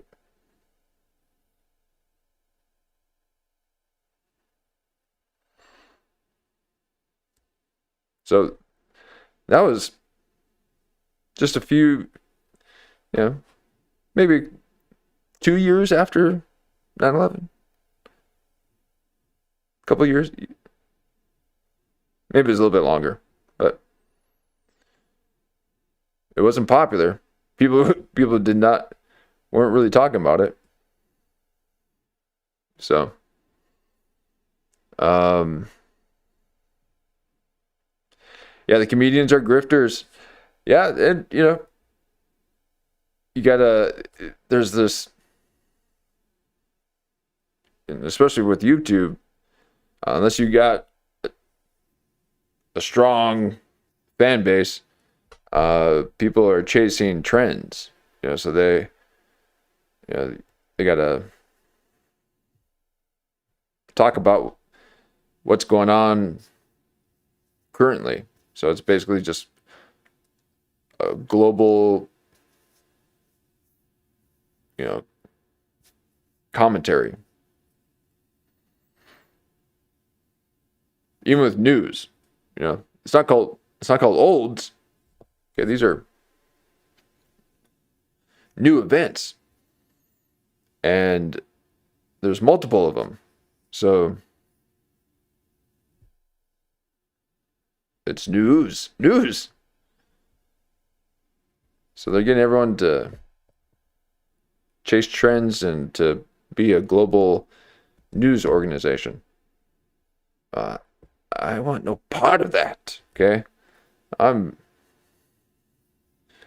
a singing and dancing. I'm a triple threat, folks. I'm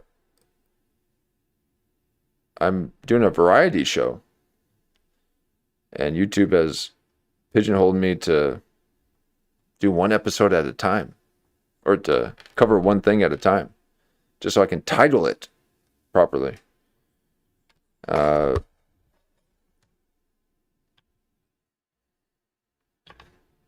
How easily I bend the knee for YouTube. I'm weak, folks. I'm weak. I just see those initials YT and I just, yes. Yeah.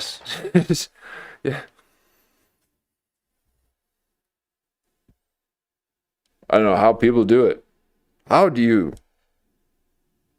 manage 1,000 subscribers? It must not. I mean, people say that it's really, subscribers don't really matter because they won't notify all of your subscribers. That's 100% been proven. And now I'm far too small of a channel for that to happen, but it might have happened. And apparently with YouTube, size does not matter. Okay, they'll bottleneck you if you just don't even have the right type of title. Really strange. But I do need to eventually come out with a new thumbnail. That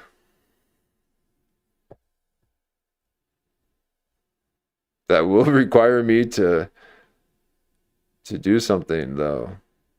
And I forgot how to edit, folks. I've been broadcasting for so long. No, I will be doing I will be tapering down just a bit, just so I have a few extra days to edit. Yeah, I will have to use some AI for the thumbnails until I get a really good workflow, and then I can kind of add a little bit of personality to it. Because I tried early on, and they don't like that. No, I become too experimental, and I don't use the proper tools, so it looks very generic. No, I just need a little bit of practice at it, folks, and we'll get really culty with it. Like only we would understand it.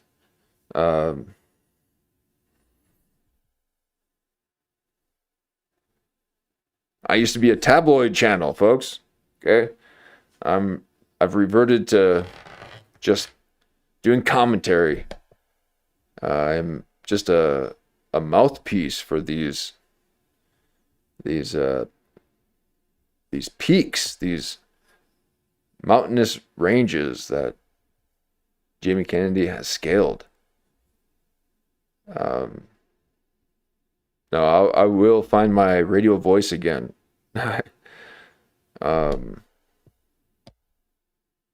It would require me to talk, though. Okay, I do need to talk. Okay, it is Clip Virgin. It's not Jamie Kennedy. People want these clips played. Okay, well, first of all, we don't play clips. We watch the source, and then we commentate. But I want to be tabloid. Okay, I want to come up with all the juicy gossip.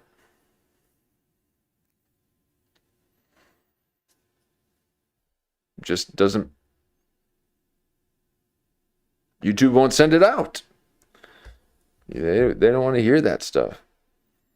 No, I really need to quit blaming YouTube for my problems. And they are legion. Okay. But I will, address them one at a time. Hopefully, I'll get to them. But Jamie Kennedy has leveled up without me. How did you not answer your phone when I kept calling? I need a place, Jamie Kennedy. I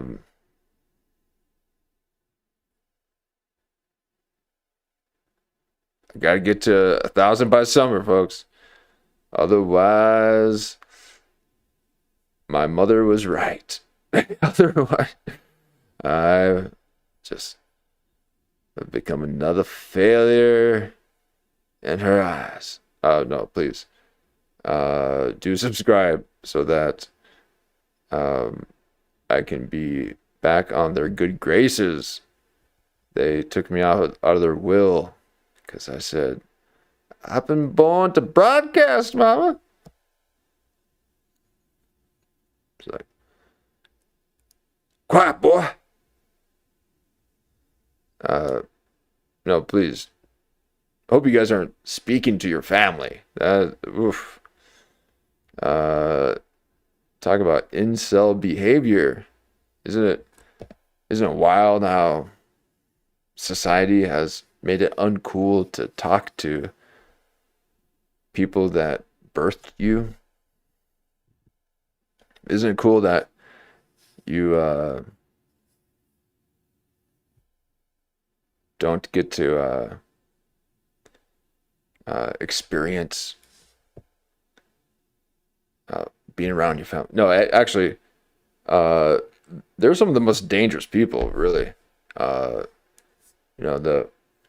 familiarity breeds contempt. Contempt.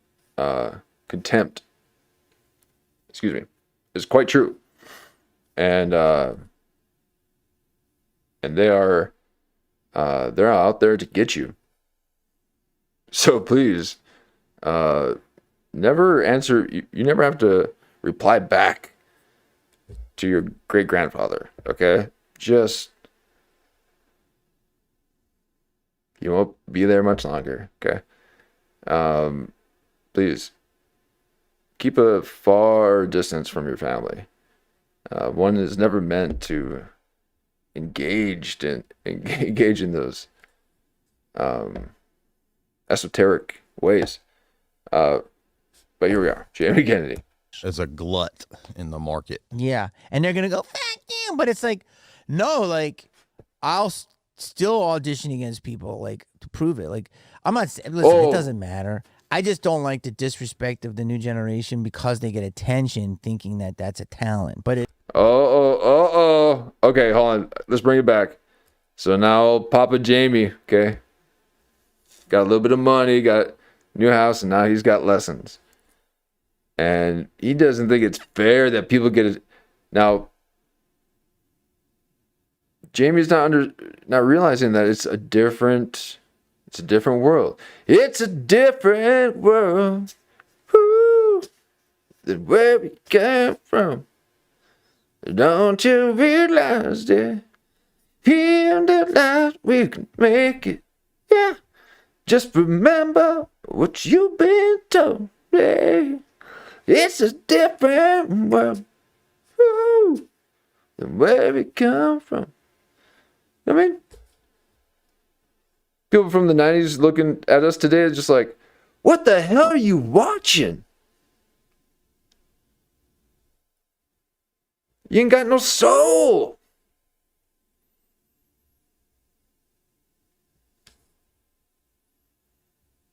These soulless freaks on our screen thinking that they have life lessons for the less fortunate just because they own real estate. Do you know how boomer you sound? Get a reality check, Jamie. You are way further in debt than you actually understand.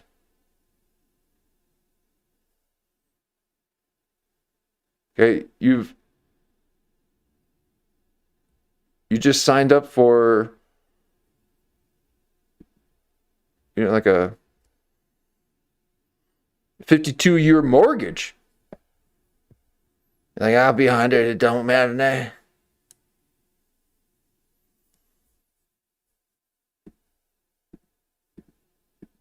Like, you make me sick, Jamie.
Many options here.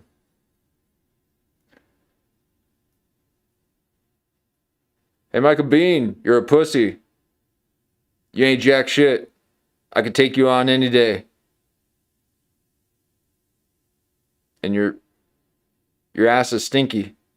You're a fat man thinking you're in shape. You're ugly.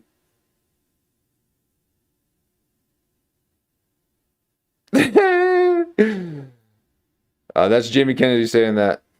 Not me. All right.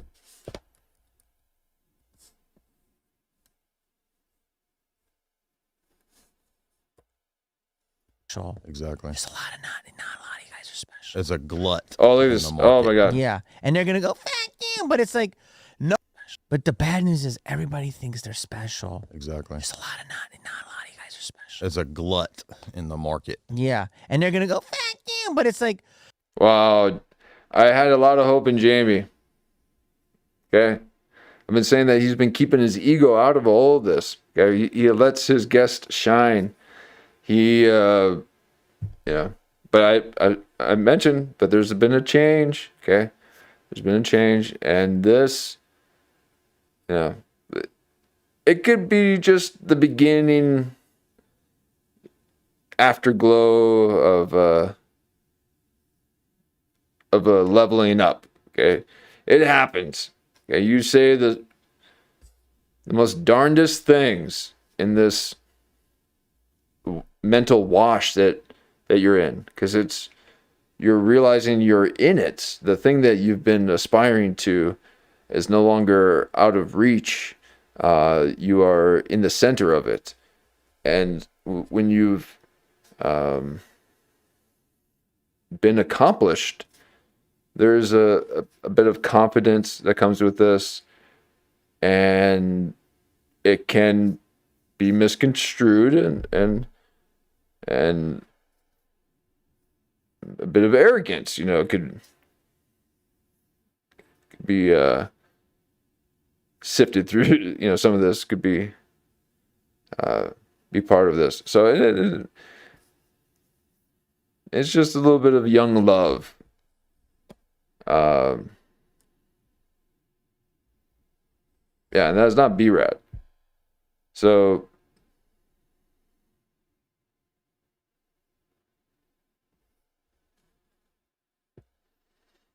I will allow for some,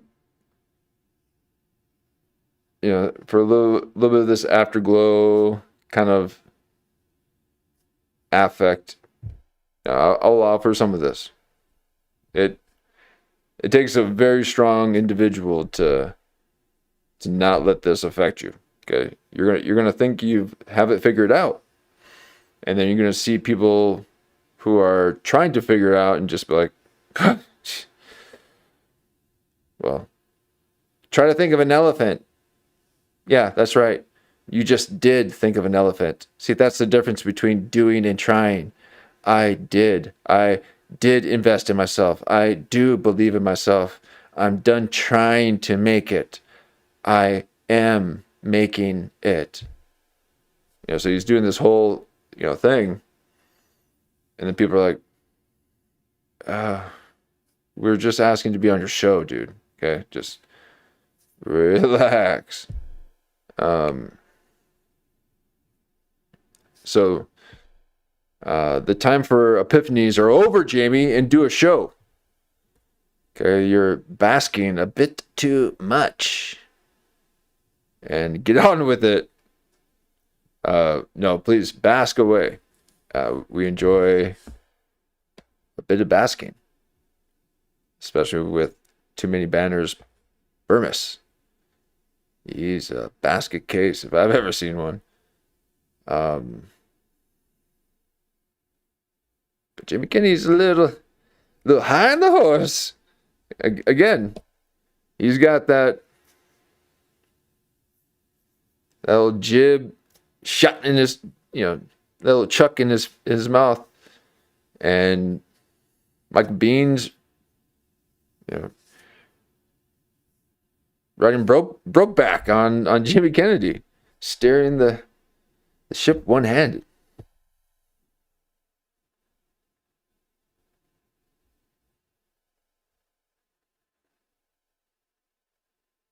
And that's right. Yeah, he's not a 20-year-old, got his first paycheck.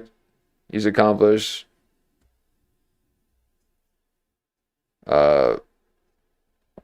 He's accomplished what average people do now. Okay, yeah. Yeah, exactly. He's He's made it, folks. He's made it. He earns a living wage. You pretty much have to have 2 homes in LA because you can't get anything done if you don't. You know, you can't just be on one side of LA thinking that you can make it to the other side and still have some time to do something afterwards. Okay, that's a whole day. So everyone lives in multiple places in LA. And Jamie Kennedy's like, that's right, folks. I'm investing in myself. No, you're at the base level of what everyday people do in LA. So, do you even have underground parking? Because people would be getting a lot of tickets out there. I heard stories of people always going out there and they come back, they're like, I got like 3 tickets. Like parking tickets or parking on the wrong side or the time ran out or something. Just fill the meter. What's happening that people are getting tickets all the time?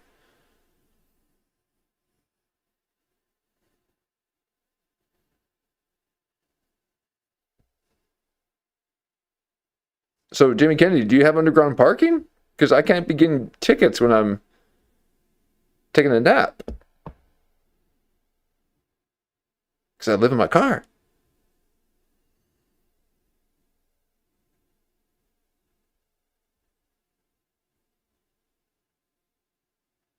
I want to bring my studio to the new level, to a bedroom.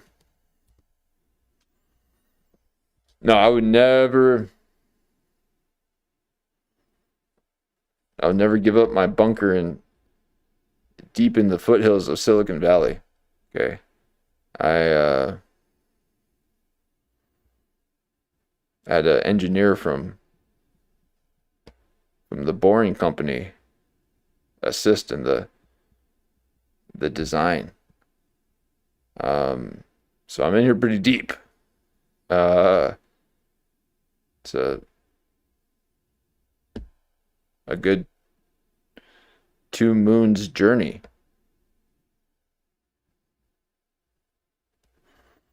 Back to the surface, but there's really no need to go to those surface dwellers. People are boarding up stores, refusing to let federal agents into their establishments because they don't like them.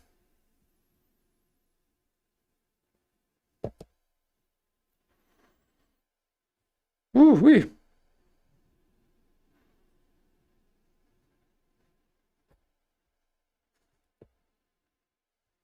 No, like I'll still audition against people, like to prove it. Like I'm not. Listen, it doesn't matter. Audition against people? I just don't like the disrespect of the new generation because they get attention, thinking that that's a talent, but it is a talent for attention. Well, it's that, yeah, exactly. But it doesn't mean that you can sustain the audience either and keep them engaged.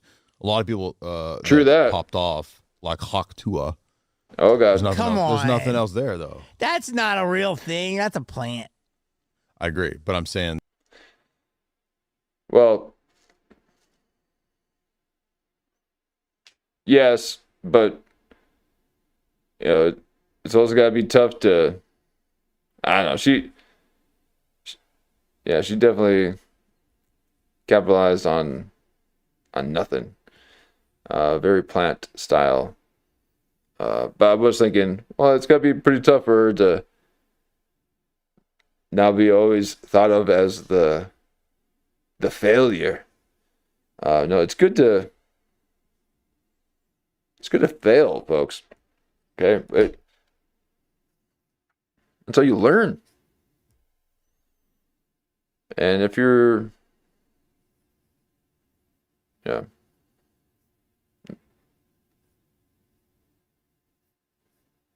Yeah, that's play. Okay. Failing is playing. When you play, you fall, and uh yeah,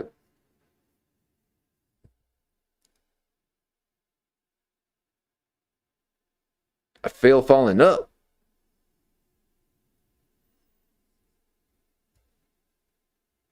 But everyone's so afraid of failing.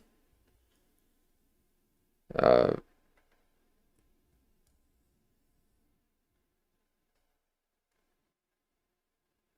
you should be praised for failing. You took a chance. People didn't like you because you weren't immediately understood. You weren't able to be put in a category.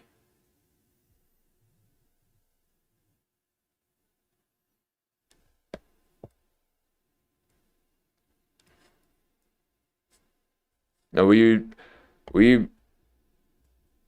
brush with very broad strokes here at Clip Virgin. We need to cast a larger net, okay, in order for me to obtain my goals, and I've got a few, and I can't be going niche too soon, okay. I gotta get a bit of a bigger audience before I go niche. So no, I like niche. This flash in the pan kind of people. Basically, what ends up happening is, as quick as you get it, is to the degree that it can evaporate. So you got to be very careful with quick success and quick money, quick exposure, all this stuff. It's not how things were meant to be. There's got to be a bit of a process and learning. So imagine having AI assist you in everything. It's going to create a bunch of out of touch,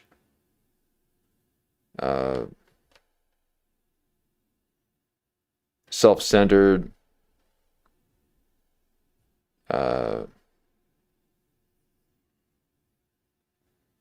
entitled rich kids.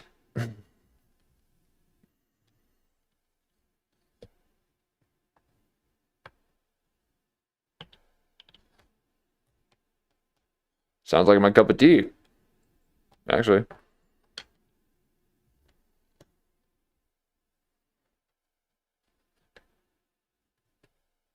think we need to be a bit more.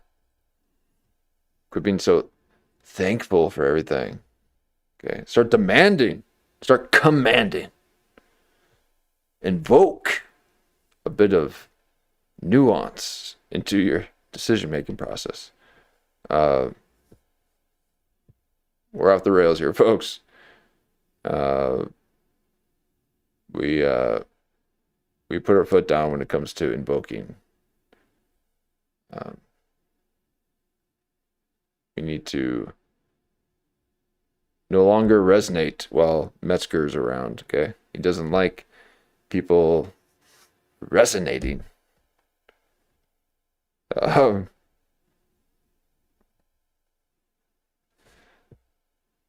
I keep harping on him on this, and Metzger, I know you're watching. Say hi to Mark for me. Mark's a little mad at me because I keep mentioning his sewing addiction. Mark, the producer, is addicted to crochet and can't seem to put the crochet needles down to assist Kurt Metzger when they go live. He doesn't even have the headphones on or the mic close by. He's just sitting there knitting. He's moved on from macrame into the flower pattern that he's going to create a throw.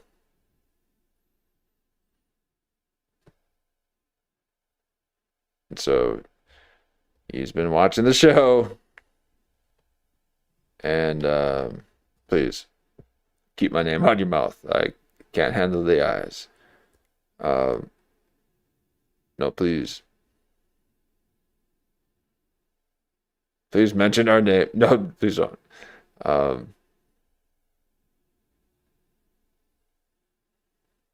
Just too many coincidental things are happening, Metzger, to make me not think that you haven't been watching. No, we welcome everyone, all the critics, all the people that we go after. Okay, that's what I call it. Our comedic analysis, I call go after them with Clip Virgin, and especially at night. So I really like to go after them at night, the late nights. Please don't go after people at night. Okay, that's our job. And I'll come up with some more comedic catchphrases. I do miss the Liquor Lush Linas. Man, those Alkies really knew how to kick it back. I'm in sober territory here, and it's boring. I hope you guys are all good and drunk when I see you in the subways, because I've yet to look at another man sober. I refuse. I just can't get myself to it. See another man without a little bit of those old bourbon goggles. And it wasn't. I mean, she's a nice lady, I'm sure. Don't be mad. But she wasn't able to sustain the podcast after the rug pulls and all She that. probably didn't want to. Nasia? What are you talking about? She didn't care about it. Maybe. Well, everybody gets a taste of fame, wants to keep being famous. Haktua. Yes. Yeah. But it's a totally different thing.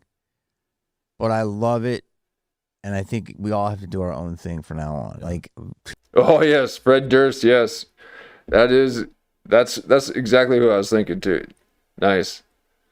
Yes, he's definitely got the Fred Durst vibes, and this is Fred Durst of now, trying to look like Fred Durst of early 2000s.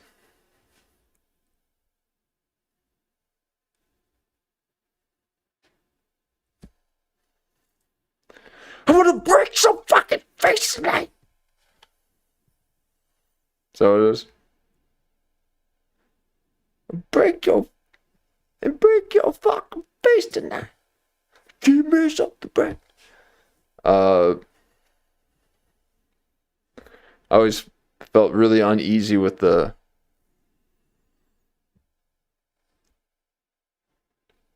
first one. What was the one before that? Something about like truth? Was it the truth? Well, how did that one go?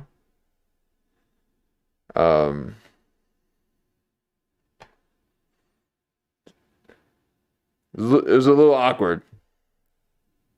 Now, what was the Fred Durst song before Give Me Something to Break? There was one before that. Was it something about like Jesus?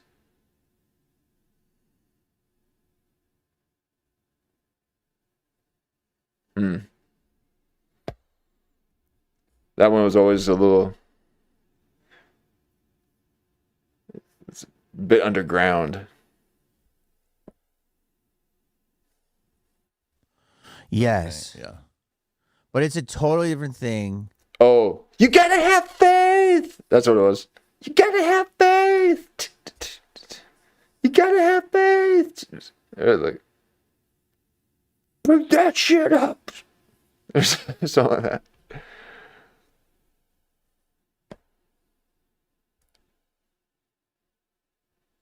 That's right.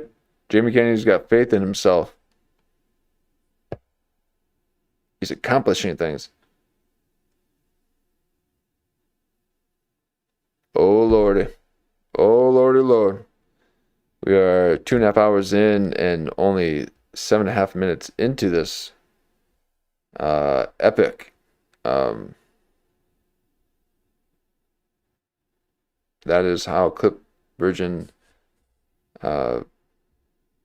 goes, folks. Okay. We're not here for the clips. We're here for the experience. So Jamie Kennedy is part of my loop. I am on repeat on Jamie Kennedy. I will play this. Let's play this. We are excited for Jamie Kennedy and all of his self-endeavors.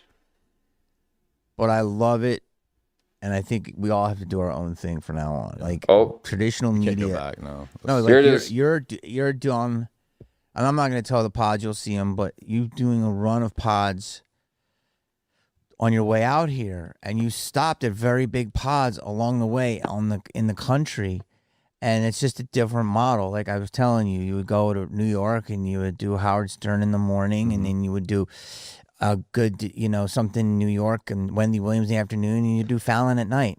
And now Jamie Kennedy's got his vibe. Okay, so he's got his own thing now. He's got a content house. So you got the Howard Stern, you got the Theo Von. You're gonna stop in and say hi to Gillis. And before you think about steaming your pants,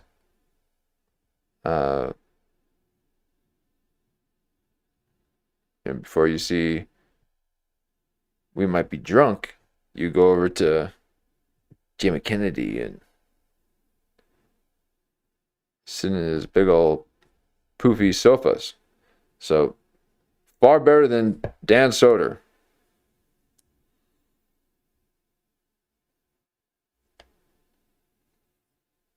All these old talk show hosts going to Dan Soder to show their support and to kiss the ring of Soder.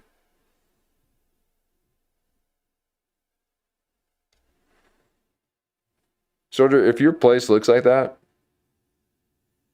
if that's actually like the mudroom of your home,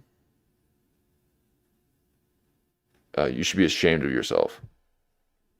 It's disgusting.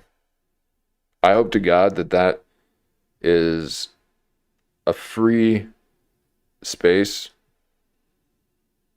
that someone is gifting you, and that you're only taking it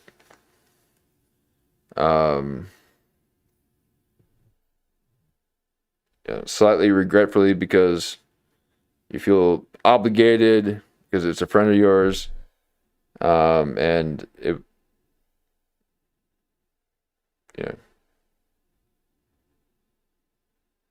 allows you to take your dog out for a moment. But if you are choosing that, if Dan Soder is choosing that decor and those couches on purpose, and he's choosing to wear those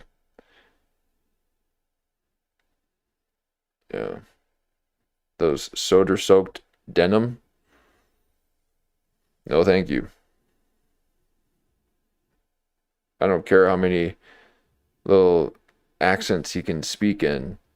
I want nothing to do with that at all.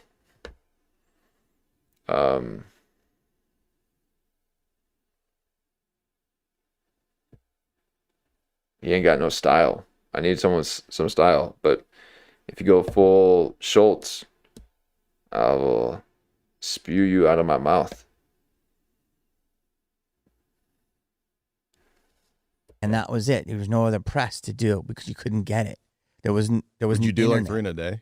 Yeah, you would do all the morning radio. Oh, nice. Then you would do newspaper in the early mid-morning.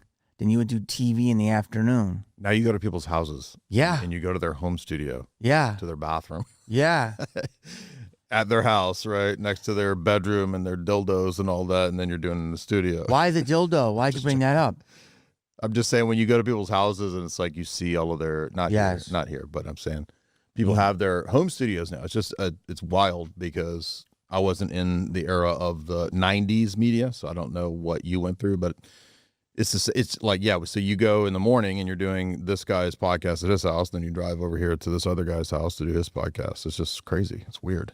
But it's kind of gross, actually.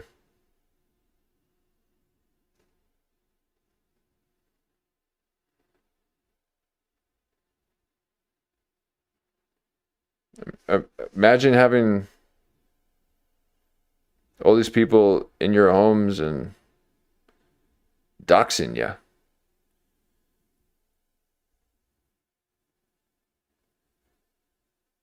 I'm still waiting for my DoorDash. Okay.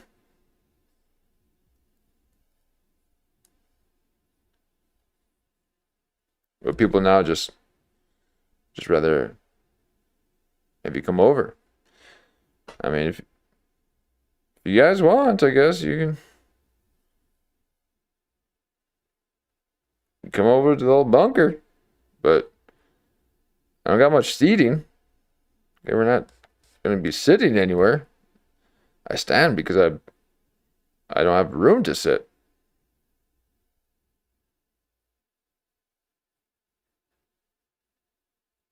And the ceilings are very low. All right. I'm only 4'3".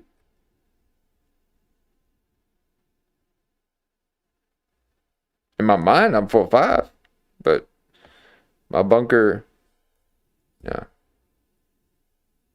I'm able to get down real low.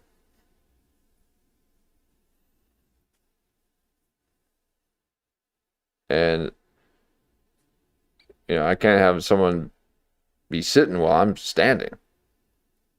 So, either you're small or we don't do the interview, because I'm not going to the surface. So, and I'm not going to have someone sitting while I'm standing. But these guys sit and talk. You don't talk about anything. What are you even talking about? I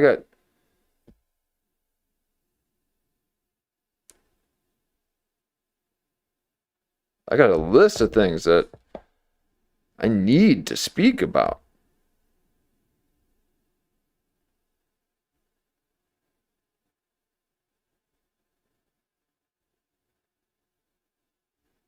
And this is when they start, it's not even meta. It's just a circle jerk. They just, the comedy's talking about comedy and the comedian's talking about comedy and podcasters talking about podcasting. We get it. We understand. What else do you have?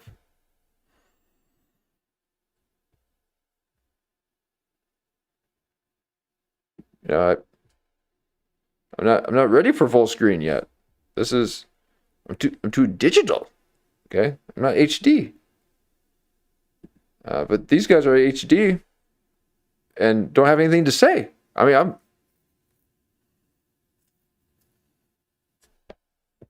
once I got HD, folks, we're not even going to look at another comedian. Okay? These people are just in the background. It's going to be old me, old night.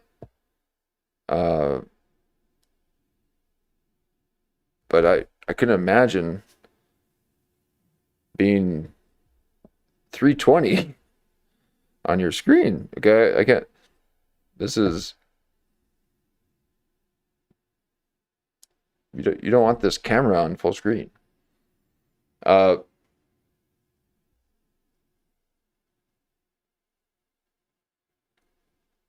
No, I'm a never full screener. No, I'll definitely full screen for the right money. I'll whore that out real quick. No, I'm not really into screens.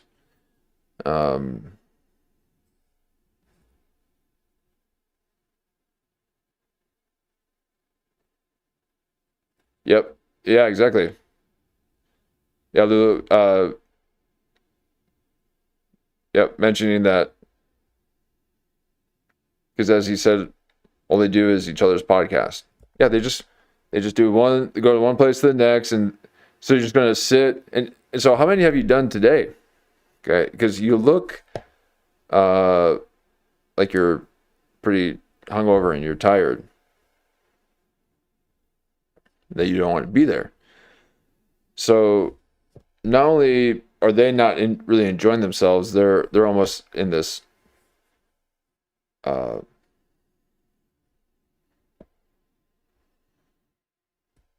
sleepwalking through life.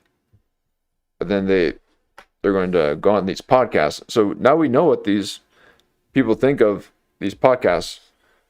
That these are just a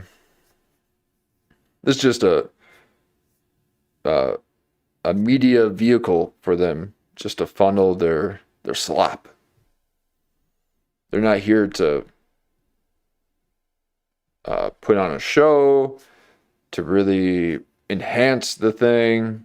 They want to be catered to, but also have it be a chill vibe. No, it's, oh yeah, come on over. It's super chill. We got a chill vibe. So that's their code of saying, you don't have to try hard. You don't gotta be entertaining. You don't have to step out of the crowd at all. They want everyone to be the same, everything to be very chill. Okay. So no enthusiasm anymore.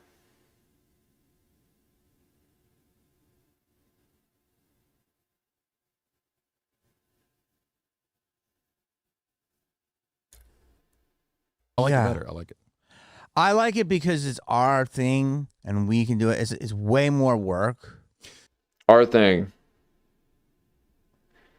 So he's now including people. He's saying that the R word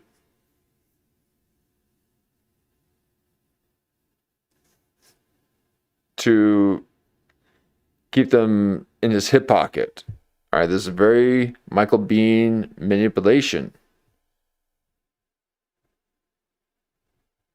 And he's like, hey man, you could be in on this too.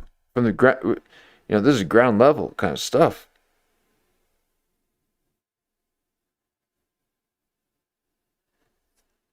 So now he's already doing that to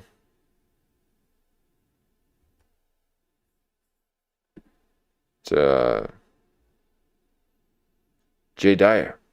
Not to be confused with Jeff Dry. Yes. It's really annoying. All day for me.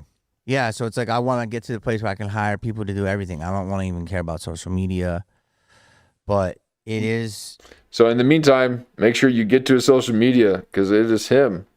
And he sees every one of my comments. I comment so many times in his stories. Jamie Kennedy, that's right. I know you saw it. He's freaking out in the airport. He's filming marginalized women in in the airport.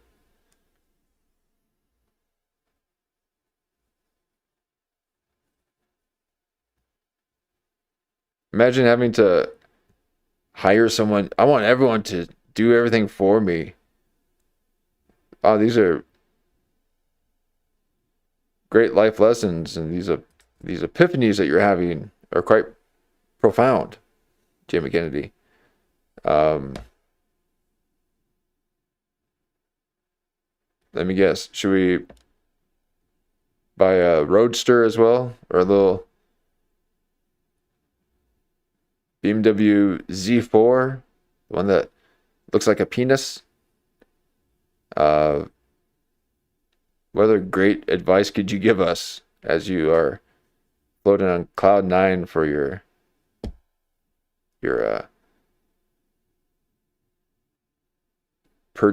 purchasing anxiety? He's a little bit of cope in here. He went into a lot of debt, and he has to convince himself that this is a good choice, and I'm above people. No, please, enterprise. Okay, we need people that can have a vision and see it through. And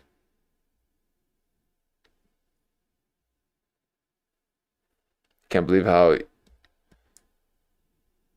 easily Michael Bean got to you. We are our own entities. We just now started paying people to do clips and hiring people to edit and clip this. So that's like, very important. Yeah. Yeah, I finally got to that. I got good clip people. Good. Yeah, you do. Yeah, I would say it. We got 3 hours on 9.5 minutes. So here I'm doing all the heavy lifting, but you get all the glory. Okay? That's what a good clip channel does. No, we do not clip. Clip virgin. But please, put a timestamp in those comments. Oh, this one's gonna be a rough one, folks. Maybe not this one. This is more of a ranter's reunion.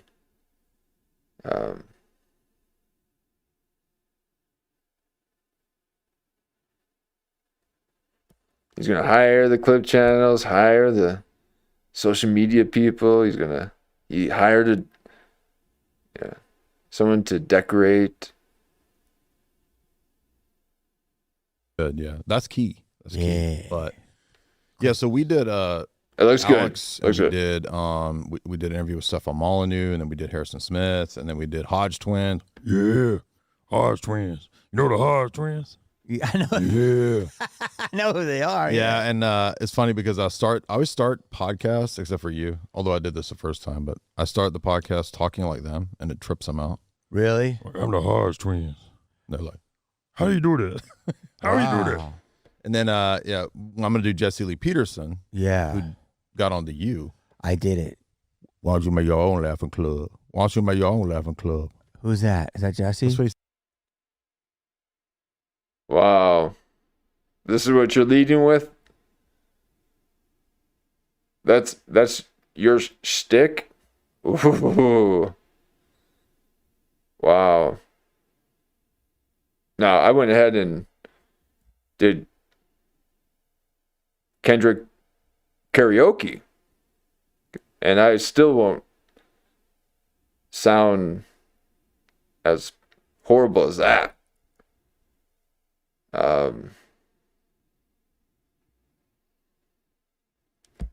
Yes, Lulu, I was just about to say the same thing. Yep.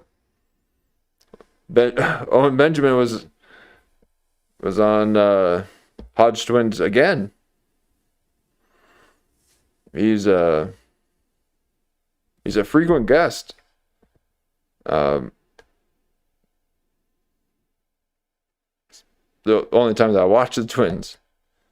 He was on there, and I didn't get to catch the whole thing yet, but Owen doing his thing.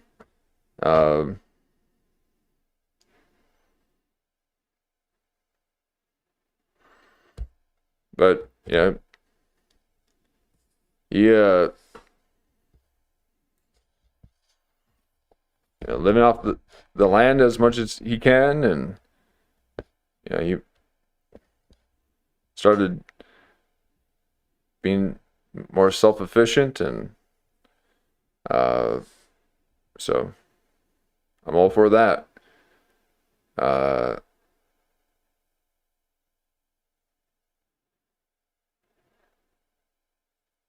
Got some goats and a bit of land.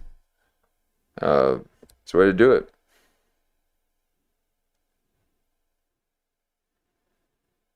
But yeah, the all Hodge twins. He's like,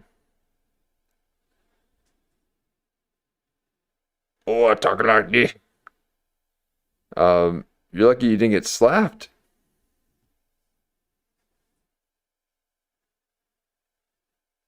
Said to you, remember?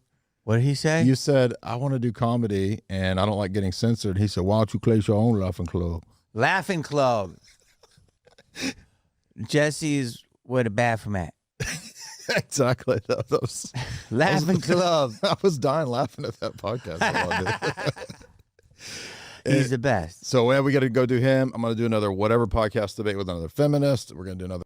Oh my God. Nothing worse than hearing someone talk about their podcast tour while they are on a podcast. Oh my God. That's about as bad as listening to the comedians talking about the 250 assassins.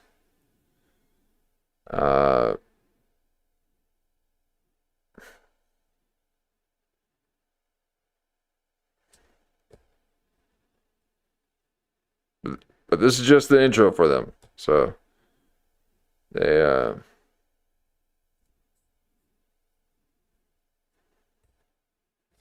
the Crowder. We did Crowder a few months ago. We're gonna do that again. Oh. With Gerald, Tripoli, Dr. Drew. It's a whole retinue of pods. Okay, so yeah, that's amazing. All the best. By the way, I write comedy now. I don't know if you know that. What? I mimic you. You write comedy? Yeah. Where? For Sam Hyde. Oh, you're writing for Sam. For 1 year. Does he know that? Does he want you to tell people? Yeah. He's like, what? Why are you?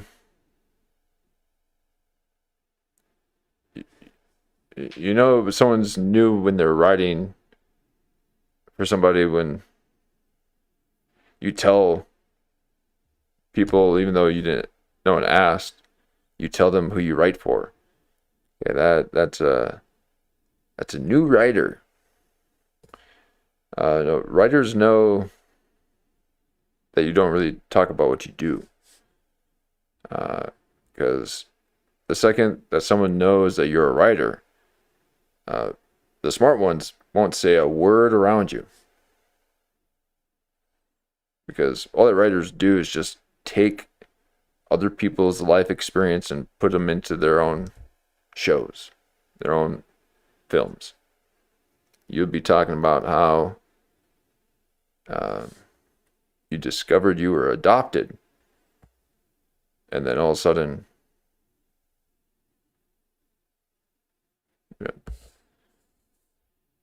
2 months later, there's a litany of films out there about someone discovering they're adopted. They have no soul, these writers. Okay. It's always been discussed about the mind state of these writers. They're always depressed. Okay. What does writing do depressed people, are they drawn to writing, or does writing make people depressed? Okay, and it's a bit of both. It's a bit of both. I never met someone writing while they're happy. Okay, you're out living your life. Writers have no life, so they must siphon from other people who exist in base reality. And occasionally you come across a new writer, and they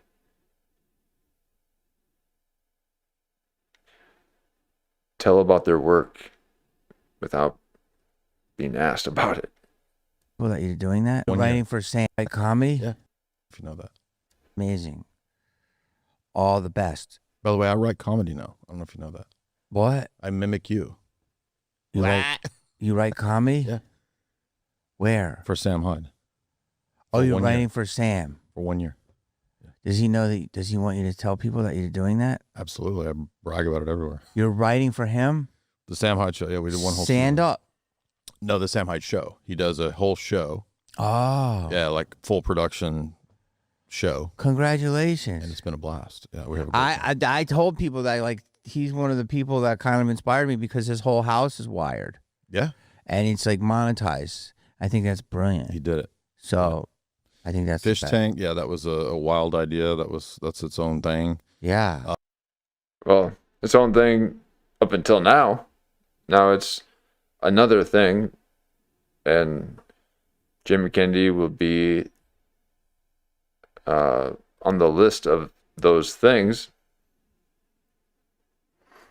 And Jimmy Kennedy is setting up his home, wiring it up to be a content house. He's going to get a jacuzzi. No, actually it's going to be a sauna. But anything to see some skin. Jimmy Kennedy wants to see the skin of his guests, his house guests.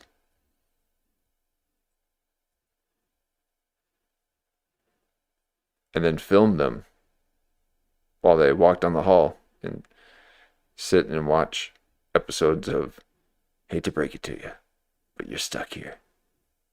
And then he did MDE, and then they paid to do the second season on their own, like you're saying, create your own media when they got canceled. But then separate, this last year, we've done a whole season of The Sam Hyde Show. First episode, super viral, 25 million views, where he did Dear Elon, calling out Elon. That was a fun one to write. Wow. Okay, I'm going to have to check this out. But let's go talk about what's happening in the world right now. Let's do it. So, the Epstein list comes out. I remember Alex saying, like, oh, well, we've seen all this. And then I felt like, obviously, the last drop was, like, new for everybody. It was. So were you aware that that drop was going to be like that? No. Dude, I was live streaming when it started. Okay. Doing a podcast, doing a live stream. And I'm like, as I'm refreshing Twitter minute by minute, it's like the craziest stuff is dropping every minute, which would have been like a 2-3 week news cycle story like 10 years ago. And it's like minute by minute, every drop that's coming up under Mario Nafal and all the people on Twitter. I'm like, dude, this is insane. Why was it dropped like that? And how is it being dropped? Because as soon as it went live, people just immediately started digging through it, and all the biggest Twitter profiles just went crazy with it. So it was people were watching it, and did they know it was going to drop? Well, people didn't believe it would because they've been saying forever. Remember, and they gave those like fake ass binders that they gave out that were fake binders like a year ago. Yes. So people didn't think they really would release this stuff, and a lot of it's obviously still redacted. But you can dig through and figure out, like, even though it's redacted, what's going on. At least I would say 60-70% of it, you can figure it out. You know what I mean? So, bro, okay. I live streamed the whole week. Like, I did 30 hours of live streams of this. I was getting like, I did a 6-hour podcast and I got 70,000 views, covering it nonstop. You were surprised they dropped. Yeah, well, try to do a 15-hour live stream and only have 50 people see it. I dare you. So what? You don't want to show some dedication? You don't want to show a bit of proof of concept? Come on. I've done 82 streams in a row.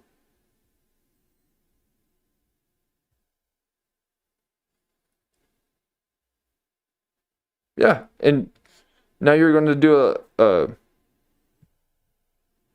this exclusive of the DOJ files from who the hell is this guy? Why would he even know? And why do you think that we even wanted to talk about this? This is trend clip farming right here.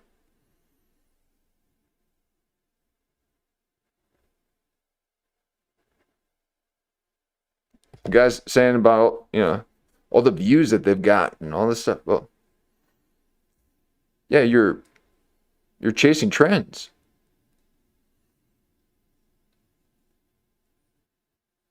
Sam Hyde just looks at the thing that everyone's talking about and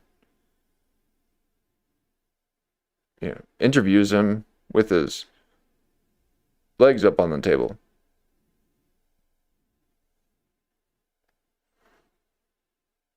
Actually, they've been getting better. Sam Hyde shows have been getting pretty good.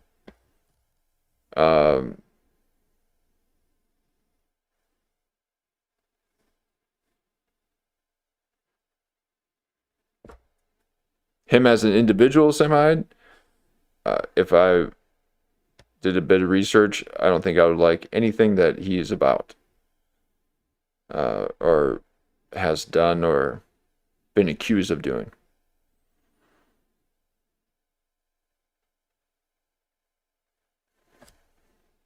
So, but occasionally the show can be funny.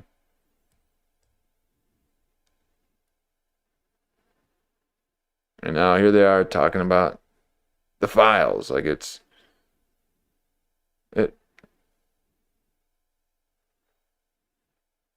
We're burned out on it. Okay, we don't want to hear it anymore. But what's going to happen is they're going to talk about how, people just want to move on from what's happened. No, it's because we've heard so much of it, and it's because of this instant communication. People have covered it in nauseum, or ad nauseum, and that's what we've discovered here on Clip Virgin. Okay, by going on most evenings, we cover a lot of material. Believe it or not, I know we're only 10 minutes into this, 13 minutes into this clip here, or this source material, and we're 3 hours into the stream, but we got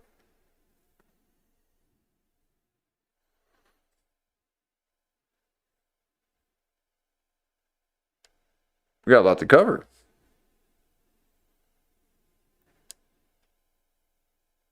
And we go over a lot. We talk about a lot of different things throughout our streams. So we don't need to hear this anymore.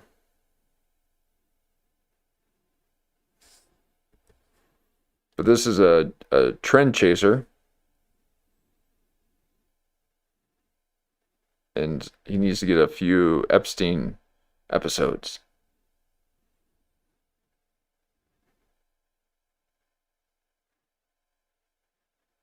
Epstein's his Kurt Metzger. Yeah. So why did they drop it? There was so much pressure from Massey and others to drop it, and because Trump was so adamant in the campaign that he was going to run. Release the Epstein files. It's time to have them released. We probably need to have them released. And then they did it. It's a pretty good. That's a Thank good you. one. I've been working on it. Hold on, you're throwing me off. You're doing jokes. This is what you did last time. It's like we're gonna talk. I like to be. I'm trying to be you, dog. You're just me. like You're you. You're you. Listen, wait. People on the internet think we're related too. By the way, they're like, "Are you guys?" Oh my God. He's like, okay.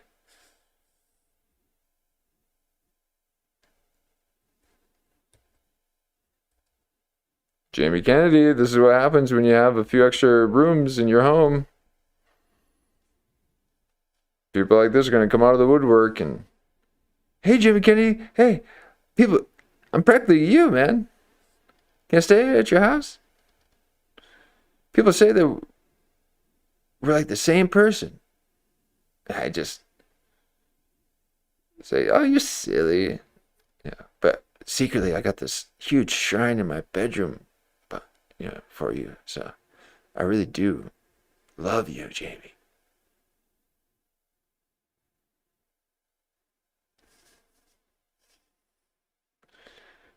What did you get yourself into, Jamie? Related? Is that your cousin or brother? Isn't that wild? And your wife's name is Jamie. Isn't that crazy? Oh.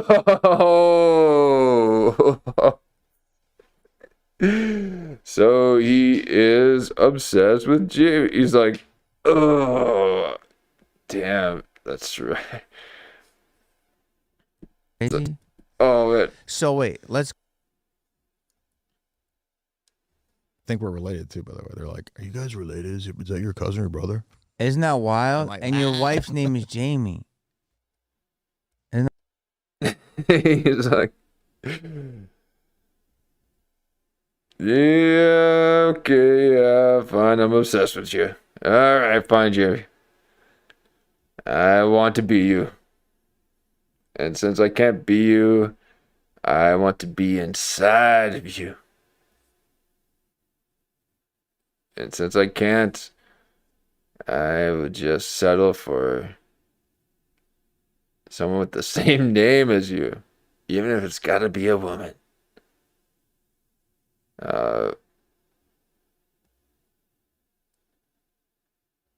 All these comedians are gay. They're just swinging this way, swinging that. They're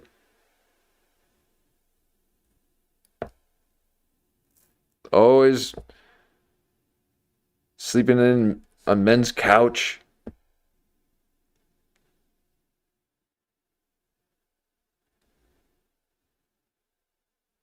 Being in the green room with other men.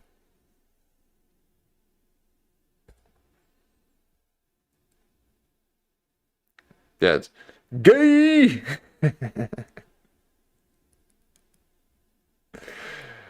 Yeah.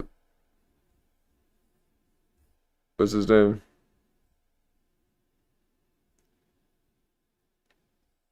Jay is gay. Allegedly.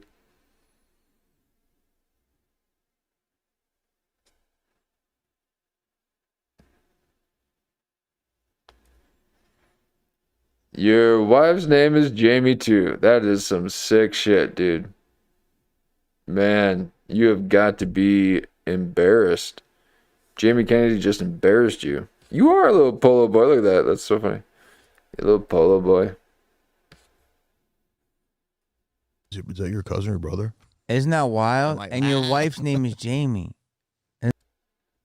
Isn't that crazy? So wait, let's go back. Yeah, so it's dropping. So they release it. Yeah.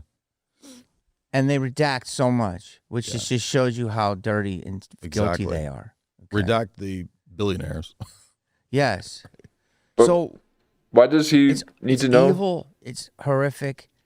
This is the greatest vindication of everything that conspiracy people have been saying forever. Pizzagate's real. And beyond. 100%. And beyond. Oh, yeah. Bed, Bath, Pizzagate, and beyond. Yeah. It's beyond. Oh, shit. Bro, you're right. You're so right, bro. No one's doing anything. I know.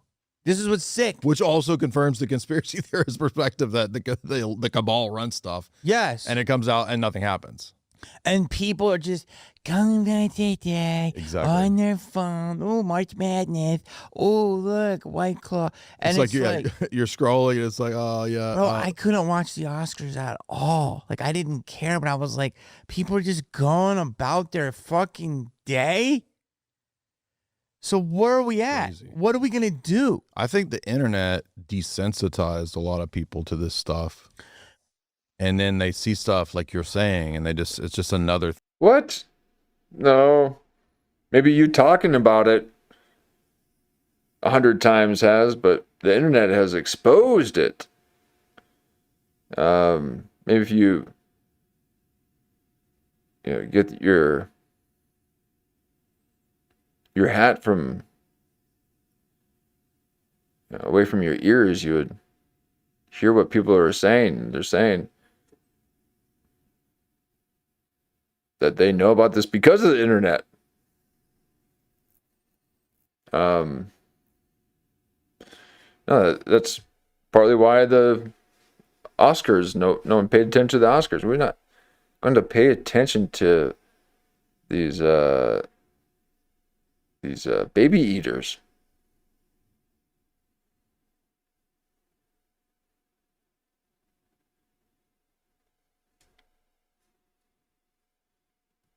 There's some sick shit out there, and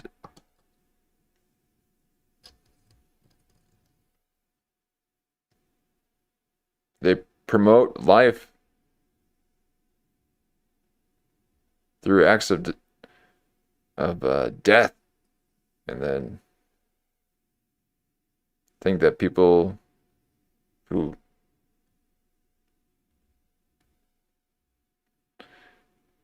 I don't know. I had a good little turn of phrase there, but I lost it. I had a good juxtaposition. But let's get back to what they have to say about the DOJ files. I've been waiting for Jay Dyer's take on the DOJ. Where were you, Jay, when the files dropped? Where were you with your wife Jamie? Jay and Jamie.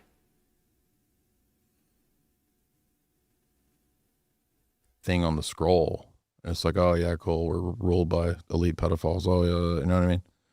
It doesn't register. People are just like zonked. Because I saw a great quote about it. A woman said it's gonna either make your brain reacts to it two ways, where you're so crazy and you're like, that is nuts. Yeah. And or you get to a place where you can't deal with it and you completely zonk. Exactly.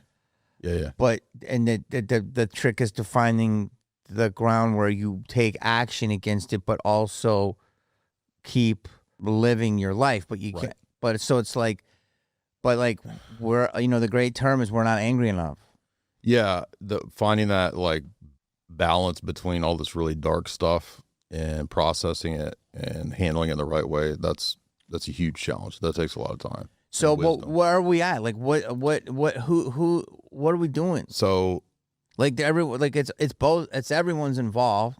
So if you go back to like the 1800s, you had these elite banking families that would write about how they got advanced intelligence and then they could buy up the market, the London stock market on advanced intelligence. Fast forward 200 years later, and your boy Jeff Stein McEffrey is over there talking to the same types of families and people, and he says, yeah, I've got advanced intelligence and we're going to buy these things up, and when there's a crisis in this region, it's chaos, and we profit from the chaos and destruction. Literally saying that in the emails. It's crazy. And then he writes to Peter Thiel and he says, yes, by the way, Peter, I represent the biggest banking interests in the world. I'm their legate. I'm their attaché. And so how about we do this? How about you come to the island? How about you do this? It's just like everything, even the bailouts. Remember the bailouts? Mm-hmm. They're like, yeah, we're going to profit from these bailouts. We can buy everything up like a fire sale. So, is everything down the line that you thought of as just this insane level of conspiracy tinfoil hat stuff that people would call out, it's all in all of these emails, which was just blowing my mind as it was dropping live time in real, while I'm live streaming. So you're surprised? Yes. You are. Because it was all there. Like, I thought they're going to release another bunch of something that doesn't show much. And it's like millions of files that show everything, and there's 3 million more. You know what I mean? So there's 3 million more. Yes. Isn't that crazy? And how do we get them? I presumably they will continue to push for it to be released. I don't know, but everyone is. I mean, Trump has been a huge disappointment the last 6 months. I don't know what you think about that, but I feel like he's just. Yeah, and everyone is now projecting all their frustrations and their inability to actually do anything about any of this and putting on the president. Now, can we stop talking about the president so much? Never in history has a group of free men, apparently, spoken about their president as much as we have. I remember quite often as a child and young adult, the very few moments I saw the president on the television. And outside of those very rare occasions, I was watching other things. And now it is the exact opposite. There is nothing else to watch but the president. And anything that's not the president is talking about the president. So they are part of a huge spell. Just talking about one person.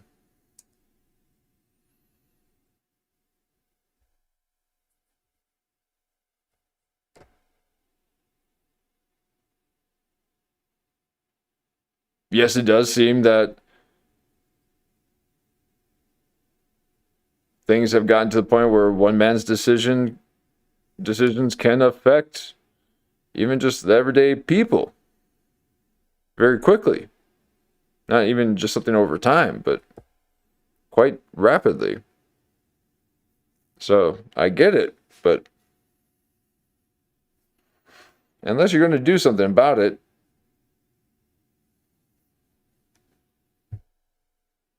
then you better dance for me, puppet. Because I'm not here for your politics. I'm here for your performance. No,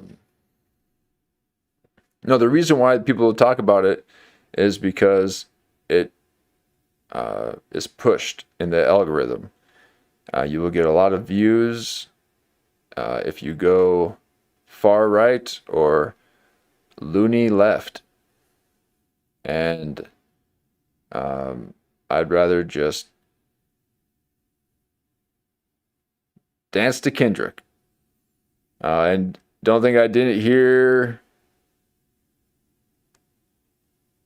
what you put on your Instagram, Metzger. Okay, Metzger put Kendrick on his old Instagram. I know you've been listening, Metzger. I call him Metzger. So you guys need to do other things than talk politics. But they are trend chasers. Okay, I'm a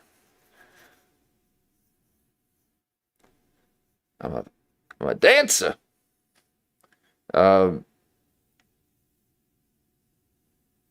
Please, let's keep the gyrating to Jamie in his content home.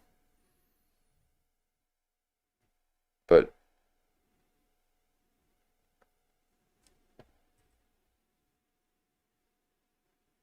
he's going to talk about Epstein, and then he's going to talk about, let me guess, how Hollywood's dead. He's going to discuss homeless in LA. He's gonna do all the major points in his new studio. Hopefully, yeah. Or he's hoping that Michael Biehn might take a glimpse at one of his shows.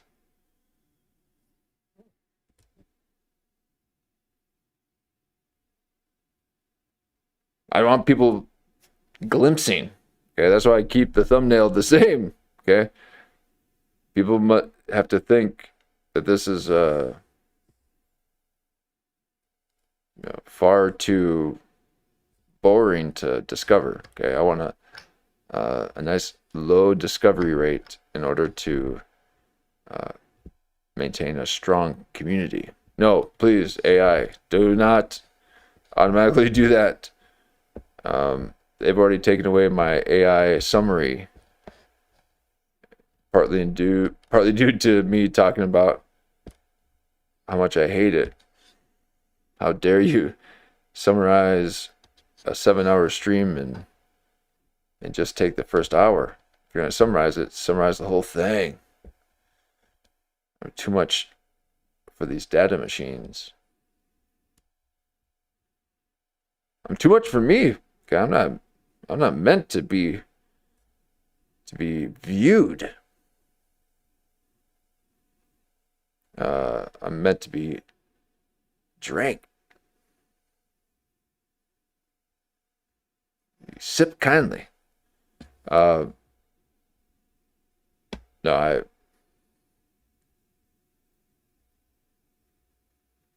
meant to be avoided, not viewed. Okay.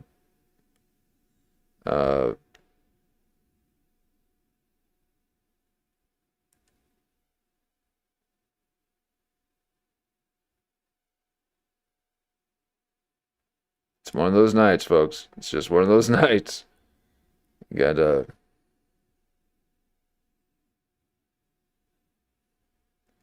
just sometimes it just hits you how many eyes are on you. Can't believe people do it must be easy for them to be so disconnected to their audience. Okay, like if I see more than 5 people in my chat, I almost, my knees buckle under the weight of the pressure. Okay, I don't know how these people can just. Well, I know how they can do it with these hundreds of thousands of people watching. Is they have to really do it dumbed down in order to even out the crushing weight of the eyeballs on you.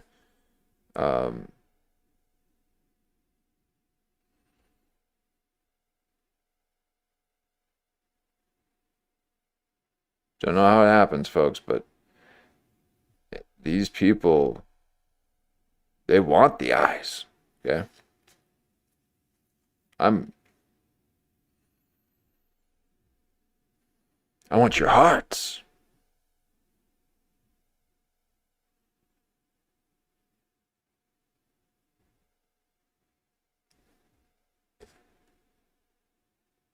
They're missing the point.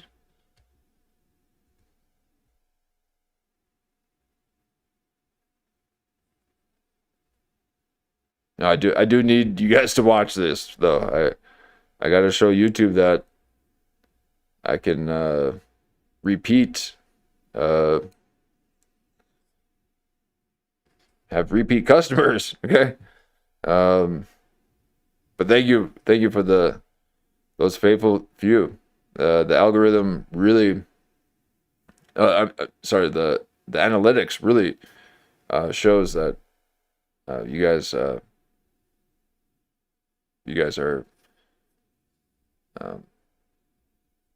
the only thing keeping this afloat.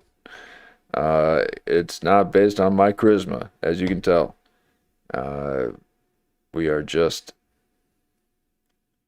moseying on through the old comedy landscape.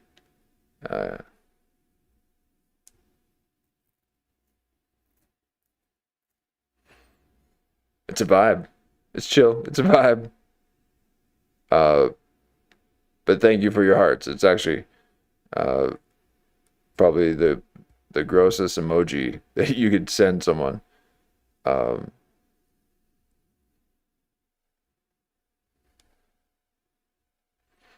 Now, I heard the heart is really just this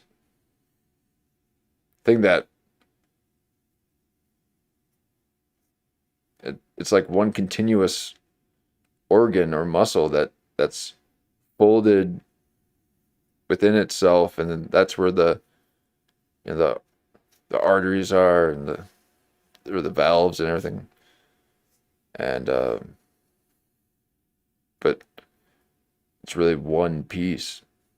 It's like a rose, and every rose has its thorn.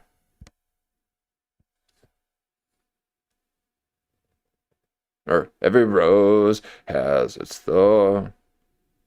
However it goes. So wait a second. Actually, they might be doing a script here. He's like, because it was very odd how he's like, where were you when the DOJ's dropped?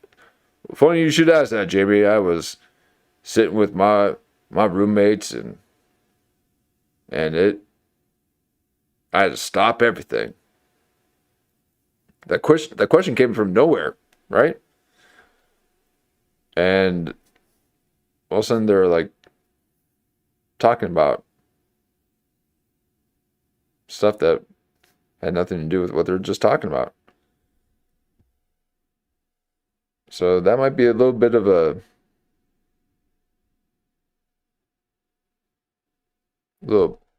bounty bump. Now with these bounties, if they mention certain things, talk about certain things, then they get 7,000, they get 20,000, some even get $50,000. Jamie Kennedy's never seen that much money in his life. And now he's about to get a $50K bump.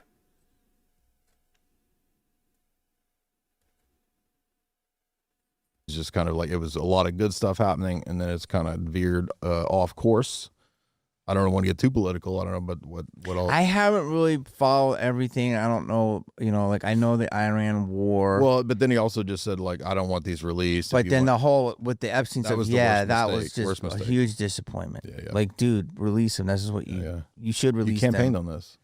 Even if you didn't campaign on it, you should just release it. It just really shows that the world is basically run by Bond villains. Like we in the conspiracy world have said. It's in the Bond movies. Like, that's why I wrote the first 80 pages of my first book on how the Bond movies show us, like, what's really going on in the world. This is literally showing that, what we've been saying for so long. Oh, man, nothing worse than an author talking about his books. Oh, man. I mean, that's like a podcaster talking about his podcast tour. Or a writer talking about the show that he's writing on. We don't want to know about the things that you do.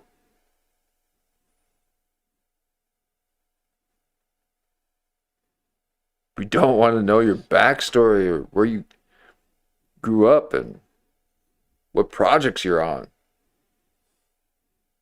We want to know if you read about Frazzle Drip.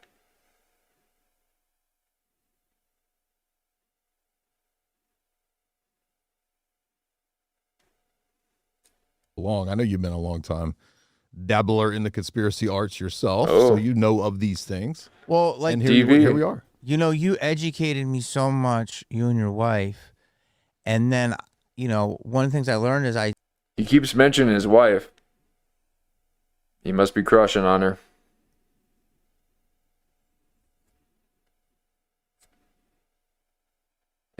Jay would let him.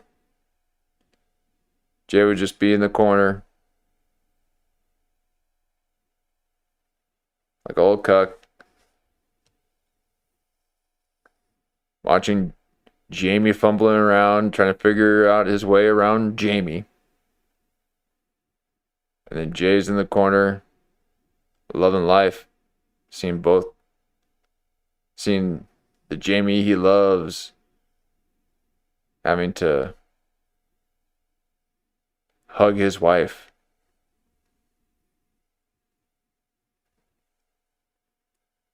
I underestimated my audience, and I owe them an apology, because I would say, well, just go slower with it. But people were like, shut up, Jamie. Like, we get it. But sometimes you go down this twisted rabbit hole, not just the simplest things, but people really get it. But here's my take on everything.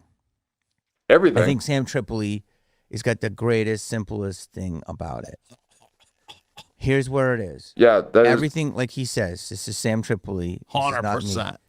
This is. If you're quoting Sam Tripoli, you are the problem. Okay, if you're about to tell me how life is, and then you said, Sam Tripoli said, cheat.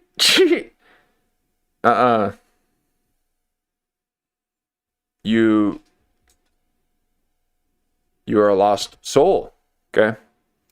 Nothing that you say after this not only is not worth my time, but I need to protect my energy and my own soul from whatever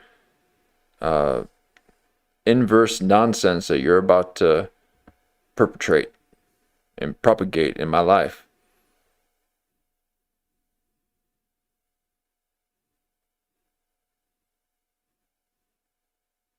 That's 100%. Nothing but bangers. AAA. AAA.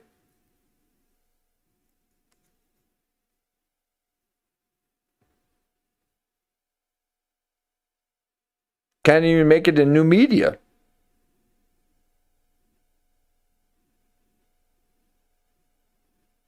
And it's free.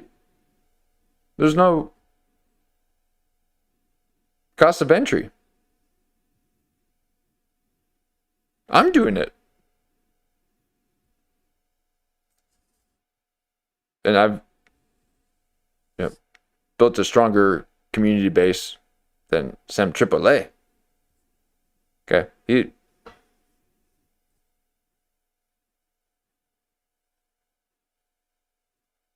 Like, you have to be really smart if you're going to look like that.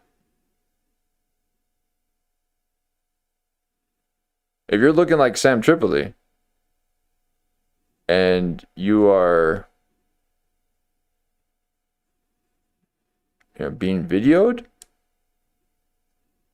and we have to look at you and watch you, you better be smart, but you ain't.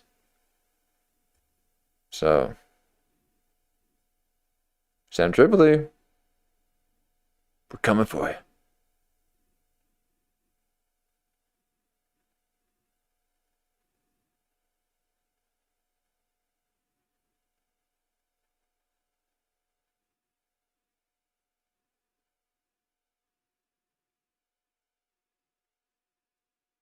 That's how serious I am. I won't even budge for AAA. I started having flashbacks. Actually, Sam Tripoli holds no. He invokes no emotion out of me whatsoever. I have no thought when I become witness to his name.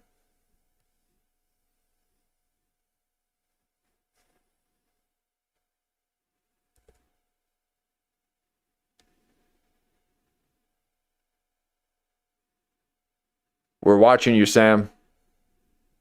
We are watching you.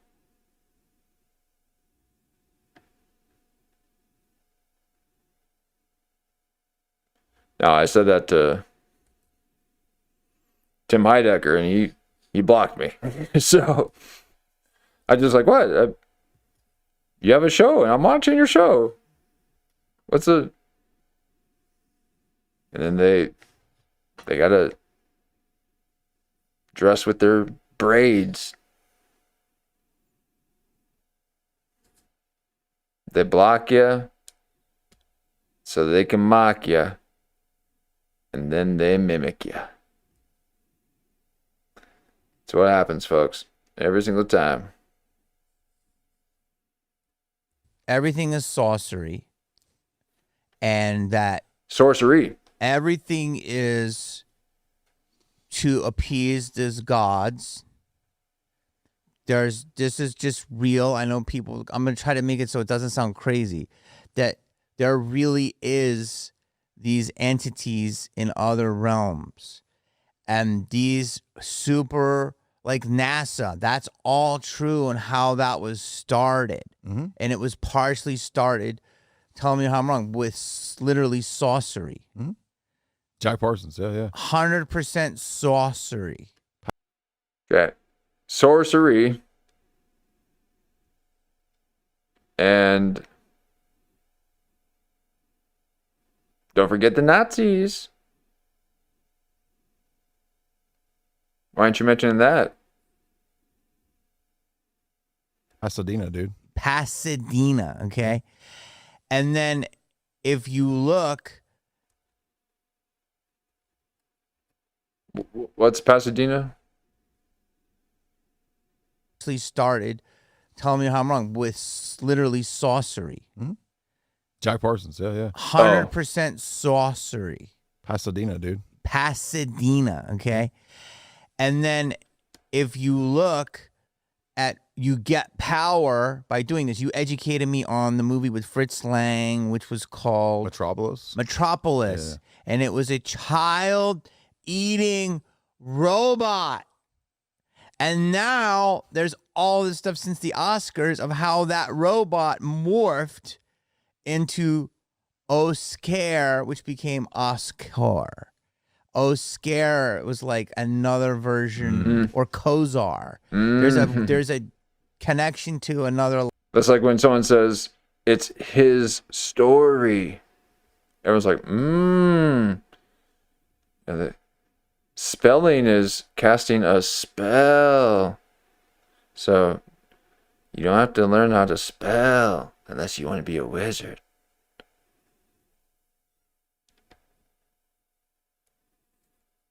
Like deity or someone that they believe is powerful, and that statue represents that. But what I'm saying is, so my whole thing is everything is run by satanistic principles. You tell me when I'm wrong. The world is run by satanic principles. And people are like, oh. What that means is, I try to break it down so people are simply understanding it. It's like if the world were run by Buddhist principles, there would be more bowls of fruit and different things as offerings, because that's one of the tenements of Buddhism. If it was run totally by Catholicism, which it is a lot of Catholicism, you would see more crosses and confessionals everywhere. But you see that stuff. Satanism is this, dark thing that people don't even think exists, which then goes back to the thing, the greatest trick he ever pulled was making you think he doesn't exist. Well, in my belief, more than ever. Okay, people need to quit quoting the usual suspects like they're quoting the Bible, okay? That's just what the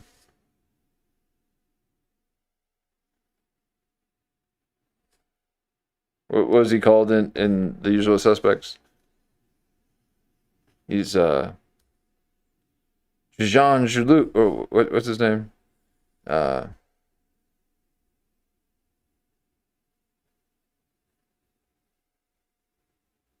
one that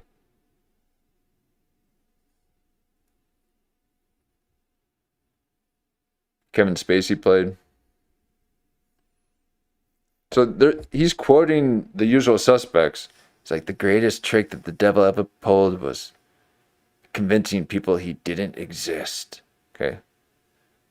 That's what Kaiser Soze said. You idiot.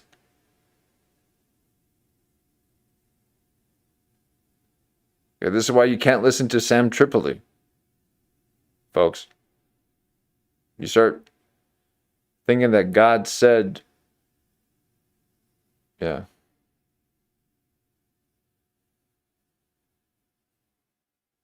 Movie lines. I can't even be quick-witted enough to insert a movie line there. It's late, folks. It's late. Jamie Kennedy really took it out of me in his intro to his studio. But I can't be having yeah, exactly. Yeah, Roger Verbal. And he made up the story of how he's Kaiser Soze, all from being in the interrogation room and seeing things everywhere, and he created this elaborate weave of a story. And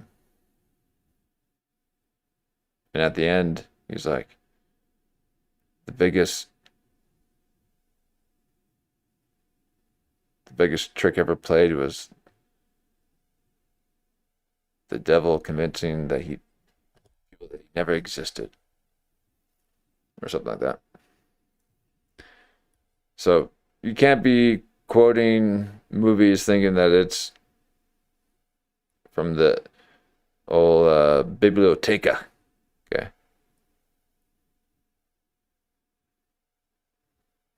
It 100% exists. It's no boogeyman. It's a belief system that literally is no different than Catholicism or Buddhism. And there's laws and commandments for it.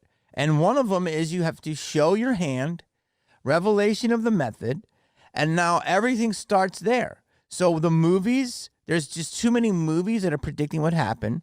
That's all revelation of the method. And then there's the things that are being revealed in the Epstein files are all part of that stuff. Yes. Of just like, this is how you get power. And then you know, like I said, like in the Old Testaments or whatever. Yeah. And Jacob sacrificed his only son. And I'm sitting there and I'm like, didn't think anything of it. But like, there's a lot of dead sacrifice kid talk when you're in first grade in Catholic school. And I'm like, what is that now? I never looked at it. It's all throughout the Old Testament. 100%. Yeah. So I'm like, what? Yeah, Jamie Kennedy doesn't have like casting couch stories or pedo stories or anything like that because he wasn't invited.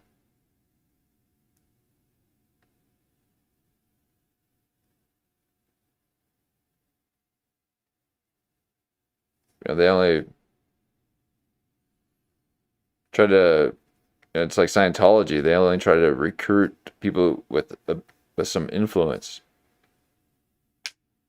That's why they go after the artist and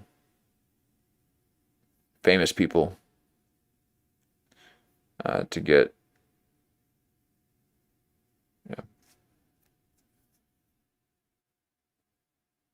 them recruiting people.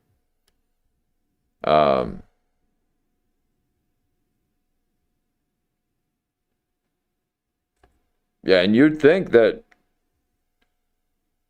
he would have heard of these things even before they happen with how big those ears are. But that's how much they keep him at a distance.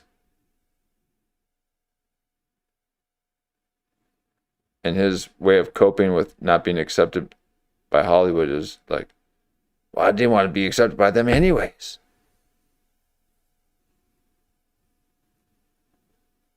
The second that a casting director wants someone freshly shaven, he will do it.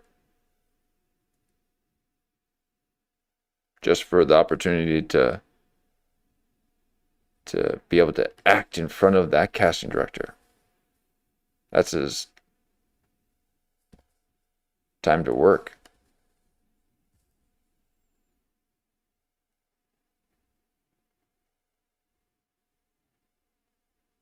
You know, comedy is only a backup plan for Jamie Kennedy. That's why I like him. I can't stand it when people are all about being a comedian.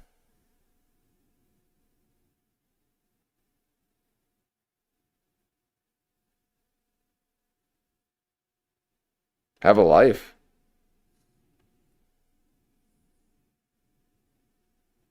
I don't like to talk to anyone who is just only the thing that is their occupation. That's your occupation.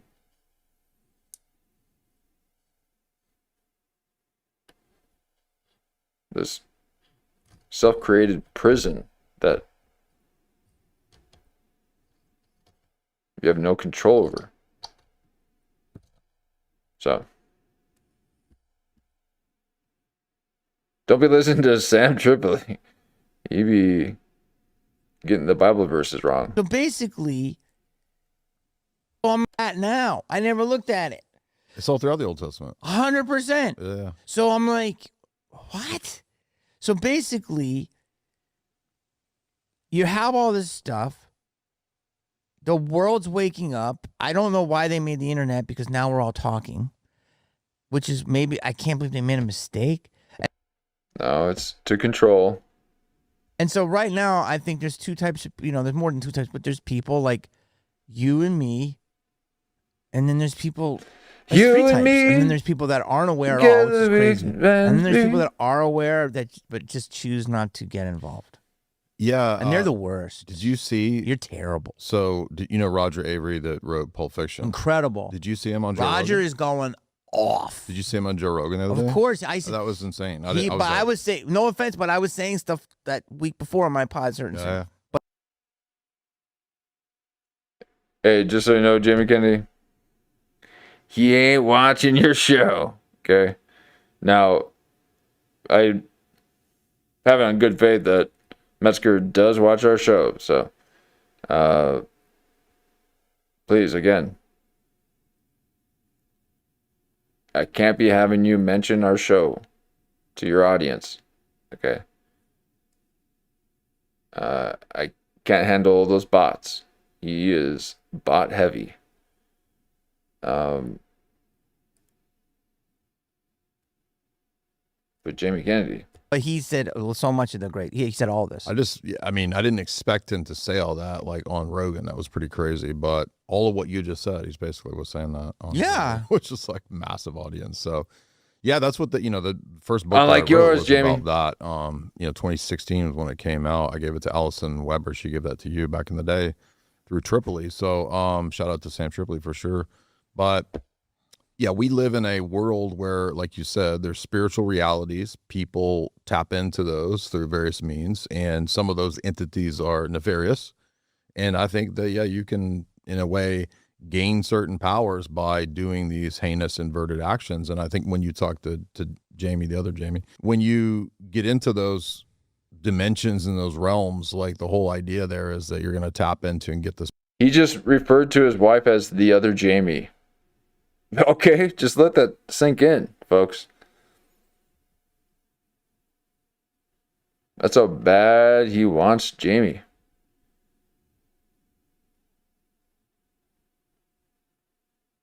Basically, you're your own god. And then you end up being a predator on other people, energy vampire, all that kind of stuff. And it ends up destroying you. So it's not actually freedom, it's actually slavery. The files are so insane. A lot of it, if even not even like the really sensational stuff, which seems to be accurate, like even the other stuff is pretty interesting because Epstein seems to be basically a high-level Blofeld style crime consultant. He's not the top of the pyramid, but he's like recruited into by David Rockefeller to be the head of the Trilateral Commission when he was 30 in the 90s, right? So he's put in a very high position early on. He tells Bannon, because he's able to explain fractional reserve banking to the elites, which is weird because I would have thought to be elite you would understand that. But apparently he's a really good consultant in crimes, like a PhD in crime. Mm-hmm. So, yeah, I think he's a crime consultant, con man, sued, who was very skilled at networking and bringing people together and telling them what the elite wanted as that sort of attaché type of level. Did you see he was even in the Bannon interview? He's like, yeah, I was in Supermax and I was in my orange jumpsuit and I would go to do my daily phone call and I would call up like the head of JP Morgan Chase and tell him like what to do. So he's like, remember Paulie in Goodfellas? Mm-hmm. He's like over there cooking the meatballs and he's like running the family from the jail. So it's like Epstein was doing that. Are you kidding me? No, he says that in the interview. The head of JP Morgan? Yeah. Why would he tell him? Because he said he was giving him consultation advice during the bailout, the housing crisis and the bailouts, telling him. Why would he know more than the head of JP Morgan? Because he was a crime consultant to the global elite. In fact, the second day, one of the emails that came out was his itinerary before he got arrested of where he was going and who he was going to meet with. Dude, it was like 15 heads of state, prime ministers all throughout the world. But I'm confused. So he's a crime consultant. So they all are listening to his advice on what? Everything, particularly networking and, black market criminal stuff. So making money. For example, he has to explain to Ehud Barak what Peter Thiel's company is and how to go from government service to private contracting and consulting. So it's almost like he's a high-level PhD administrator of criminal operations. That exactly exists, but that it's a real thing. There's people who have. I don't mean going to university. Well, he's not. Jamie, how do you not know this? Just go on YouTube and allow the first video on there to start going, unmute it, and they'll be talking about everything that you guys are talking about and that you are finding out for the first time, apparently.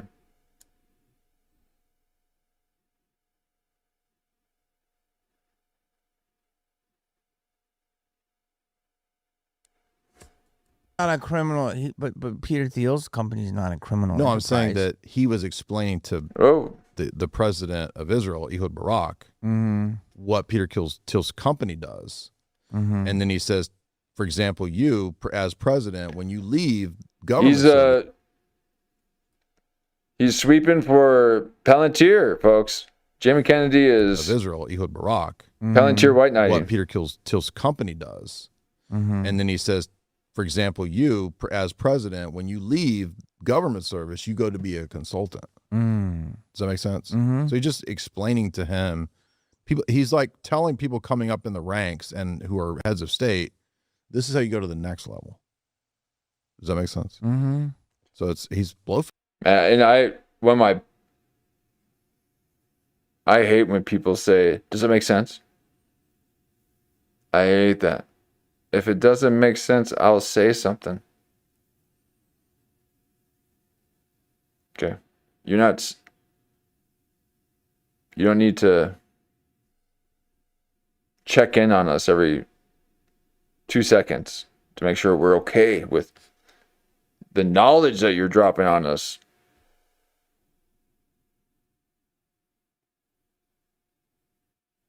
So, does that make sense?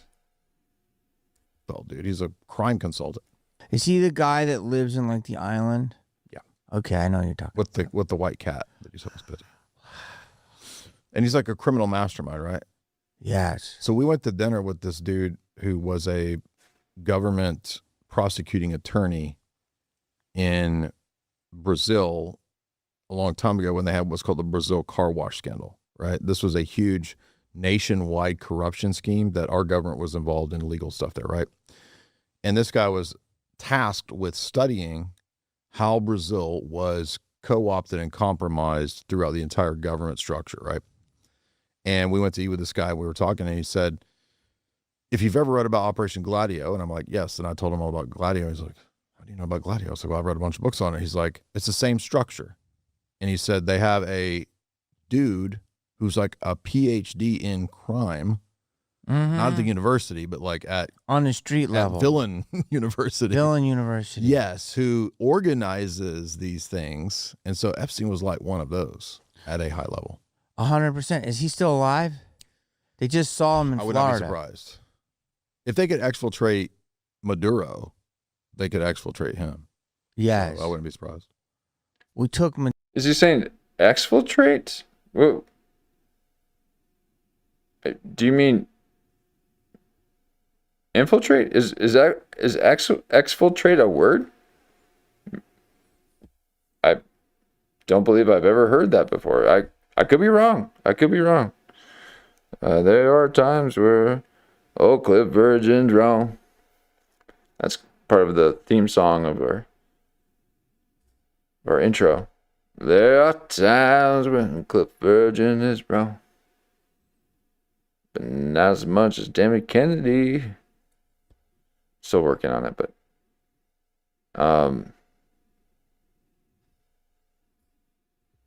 Maduro. Do you know Cuba right now is completely blacked out, and they don't have any oil? That means there's no electricity. So are we going to take over Cuba? It seems like we're back into empire mode. Mm-hmm. What do you think? Because like the neocons, it was like build an empire. I think so, but it's like we took out Maduro. Was that right or wrong? Well, I don't like socialism, but like, well, we immediately appropriated oil, which went to certain. We stole his oil, right? We went to, and it went immediately to certain ally countries. So the oil was a huge resource grab. So we basically just stole his oil. I don't know if it was actually about socialism. Fentanyl boats drifting this. So it's about oil. Partly, yeah. What will Cuba be about? Strategic location. Here's another thing to think about. If we had a base in Cuba this whole time, well, why couldn't we have always just taken Cuba? And they'll say, oh, well, then it would make Russia mad. Ukraine made Russia mad. So, like, what's the logic behind? In other words, I'm saying I think that they let these things be there as excuses for a while until they need to have a revolution. Well, folks, I'm about to have a revolution of my mind. Okay. We're going to have to take another look at this on a different night. I went a little heavy on the intro. Folks. So, I just get my sea legs back underneath me. Taking a day off, really reset my circadian rhythms in broadcasting. But we'll get to it. And we got a lot more in the pipeline, folks. I want to thank you for hanging out with us tonight. Please hit that like button, subscribe. We'll go on a little bit earlier. So, apparently after 1 o'clock, my mind goes to these far out regions. No, but we are close to a full moon, folks, and that's when I really start harmonizing with the ionosphere. So watch out. No, please leave the harmonizing to Metzger. But I want to thank you for joining us, and we got a lot more in store, so I appreciate it.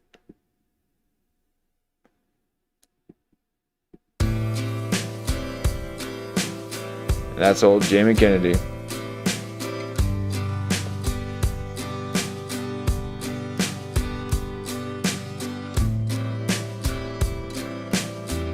We're an experimental format, folks. We're not very polished. Oh.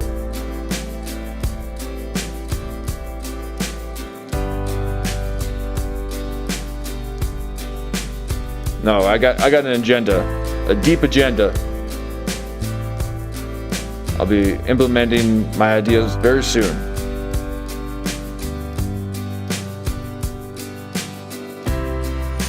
Every time I see your face, I can tell how much better I am than you, except for Uberman. No, we're not thinking that we're better than Kyle Dunnigan. He's the king of comedy, and Seth Green will shoot you. Oh yeah. Oh, Jason, too many banners, Baramus. I'm just saying what I see. Woo-wee! Look at that. They refuse to look at me. Say my name, Sam Harris.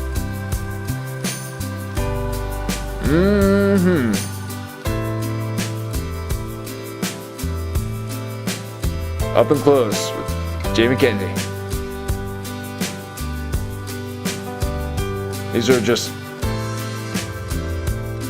brief moments that we've had. Thank you so much, folks. Thank you so much.